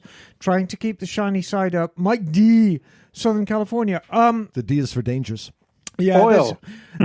Oil helps. Well, just hold on. Just hold. Can you give the 60-second answer? Oil, cooling, just massive amounts of stress. Think of it this way. You're not going to have a heart attack sitting watching the soaps in your armchair. You're going to have a heart attack when you're running at top speed. So it's if you're pushing an engine to the absolute boundary like Dunlop was doing, it's got to be absolutely on tune. I want to correct your little thing. No, having too many cheeseburgers and sitting on the couch can give you a heart attack. Well, which is the same, because when you're talking about a race bike that's meant for performance, those you're right. You're taking things right to the edge of how everything is constructed. And there must have been like a but a street bike. A mechanical failure that led to it. But street bike usually abuse, not lack of maintenance. The big three is it gets too hot because the cooling can't cope, or the oil breaks down, or the carburation is wrong. There's your three: coolant, oil, fueling. If it's too lean, it'll run hot. It'll seize. If it's not getting enough oil, or the oil is breaking down, it'll run hot. It'll seize. If the cooling system is not up to par, it'll run hot. It'll seize. There you go. I think the shorter answer is because all the pieces are metal. But if metal on metal causes friction. But a proper running bike shouldn't seize. Right. Yeah. All right. So thank you. Why do they seize? Yeah, for a lot of different reasons. But for you are us, awake. I think it's usually... I've seized them, and it's lack of oil. Yeah. Something happens and the oil leaves. One of the three. Bagel had the two very special ones. Which one did you choose? Right. Well, I have an email here. Bogata. An email here from Chris. Writes, I want a Vespa. Writes, "Hey, Misfits. I'm emailing from rainy Essex, UK. Hey. I've been riding bikes for 16 years now. I currently have a 1980 Yamaha XJ 600i version, and I've just sold my weekend bike, a Honda VTR 1000 Firestorm, due to lack of use and taking up space. I also maintain and have use of a 1956 BSA A10 Gold Flash Road Rocket replica. Wow. I've always been a fan of mod culture and fashion, but I've never had the balls to go all out and buy a scooter. But now I've decided I'm ready to take the plunge, albeit with a full-face helmet and tinted visor so no one recognizes me. I've got around 1,500 quid to waste, so I'm looking at a GTS 250 or possibly higher mileage, all written off and repaired GTS 300. There are some nice GT 200s around as well. The problem is I can't bring myself to go lower in CCs. Will a 200 be quick enough to cruise around at 60 miles per hour? Or should I hold out for a cheap 300 or 250? Or can you suggest any other Vespas for me to start out on? Before we start recommending other make scoots, I'm set on a Vespa. Okay. We're all like, buddy. Most of my riding is around country lanes or my commute, which is 7 miles through town, then 7 miles on a 70 mile per hour A road. Don't worry, I'll be keeping the XJ600 to redeem a bit of street cred from Miss Emma. Keep it rubber side up and enjoy the sun on my behalf. Chris, Essex, UK. Right on, Chris. I thought he was from Australia. The answer is a Bergman, right, John? Absolutely. The answer is always the Bergman. Oh, no. What sort of Vespa should he buy, Bagel? Well, he has some options. A cream color, purple. The GT 200 will keep up. It will do 60 miles an hour just fine. It'll even do 70 miles an hour on the A road if you like. But the difference is that it has a carburetor versus the 250 and 300, which are fuel injected. So if you enjoy carbureted bikes more than fuel injected, I would say go for the GT 200. If you find that it's not quite as much power as you'd like, I think there are some cylinder kits you can get to bump it up a little bit for some extra torque. And same for the GT 250 and 300 as well. But of course, with the 250 and 300, you get the ease of fuel injection, where you don't have to fiddle with the carburetor and worry about it getting clogged and have to clean it and stuff. And can I say, because Raymond, you've got the 300 out there, right? Yeah. It's a bit of a yacht. It's pretty big. Yeah, so I'm wondering if size and flickability is if something. I compare it to because the 200 is not as big, right, Bagel? It's the same size bike. Oh, really? Then get the big one. I mean, it's the same frame, basically. I mean, there's slight cosmetic differences, but it's essentially the same bike. It might be a few pounds less, but not by much. I would say that if you're trying to decide between the 250 and 300, I would go for the 300 if you can find one that's in your price range, because the extra torque is a lot more fun. Top speed of both bikes is about the same. Fuel mileage is about the same. But with the 300, you get an extra kick in the pants the 250 doesn't quite do for you. 250s are great bikes. I have my Cannonball bike is a 250. I've ridden it over 60,000 miles all around the country. Perfectly reliable and fantastic. But 300 has that extra fun factor that I think is worth it. Well, there you go. So that's my take. And Ray, do you agree that 300, the kick is good? There you go. It's awesome. Yeah, and one other option too, if price isn't quite a concern, you can also look for a GTV as well, which has the fender or the headlight on the front fender, which is kind of a more of an elegant look. Rides just the same, but yeah, it's kind of a nice vintage feel to it. I actually think it would be fun, John, to have your Bergman and Raymond's Vespa 300 do some ride comparisons. Drag race? Is that what you're going for? Sure, we could do that too. We could joust. Yeah. Oh God. No, but just comparison to see how they both feel, how they, if they, Sure. Yeah, that would be throw my Morphus in the mix too. John has to fix his my Birdman God. first. You always find a way to bring the Morphus in. Bagel, will you be going bike. to the One Show without us? No, I am looking more towards coming down to the rally. Okay, Thank good you. answer. Trying to get the time off. Still haven't secured it yet, but I'm hoping to get that nailed down soon. Awesome. Well, you can find out more about our rally by going to breakingawaytrips.com, or you can go to motorcyclesandmisfits.com, and I have a calendar of places we're going, events. And you can also order a t-shirt. Raymond, did you order your t-shirt yet? No, not yet. You gotta order a t-shirt, man. Which is silly because you can just hand it to me when I come here. I know, but I need orders in the system. Yeah. I know. You know what size? Yeah, so because it's limited. Okay. And so that's how you reserve if you're Patreon subscriber, you get your free t-shirt. And I got a couple more of those orders fulfilled. Go to motorcyclesandmisfits.com. You'll find everything there. That's it. That's a show. Yeah, I think that's can it. go. What an action-packed show. Yeah. I got to carry the barbecue home. I just realized that. We had a good barbecue today. Oh. We had chorizo balls. We had Ooh, some nice. asada. I didn't know carne chorizo asada cheesesteaks. chorizo had balls. I didn't either. They come in. There's 5 apparently. Sounds delicious. It's similar to a chupacabra, but it's called a chorizo. Oh my gosh. Keep the emails. Also tasty. Keep the emails coming, please. You can send them to motorcyclesandmisfits@gmail.com. And yeah, I think that's it. I got everything. You taking your scooter home yet? Is it ready to go home yet? No, because it goes. No, the one thing I asked him to do, the one thing. It was because Ray helped me. What are you blaming Ray for? Oh my God. Slander. I was Right under the just- bus. I was just giving moral support. Good Ray's Lord. pissing in the It was airbox. immoral That's support. what he's doing. Yeah, no, the scooter will be going home next week. Okay. Well, I'll miss the little All right. buddy scooter.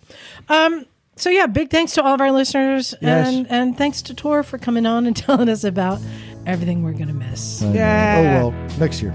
Yeah, but we'll be there in spirit. I do love that And show. cheers to them. They they kick ass every year. I know. All right. Well, thanks everyone. Time to get out of here. This is Liza. Stumpy John. Emma, darling. Ray. Make it Jim, son. Bagel. And we are out of here. Cool. Cool.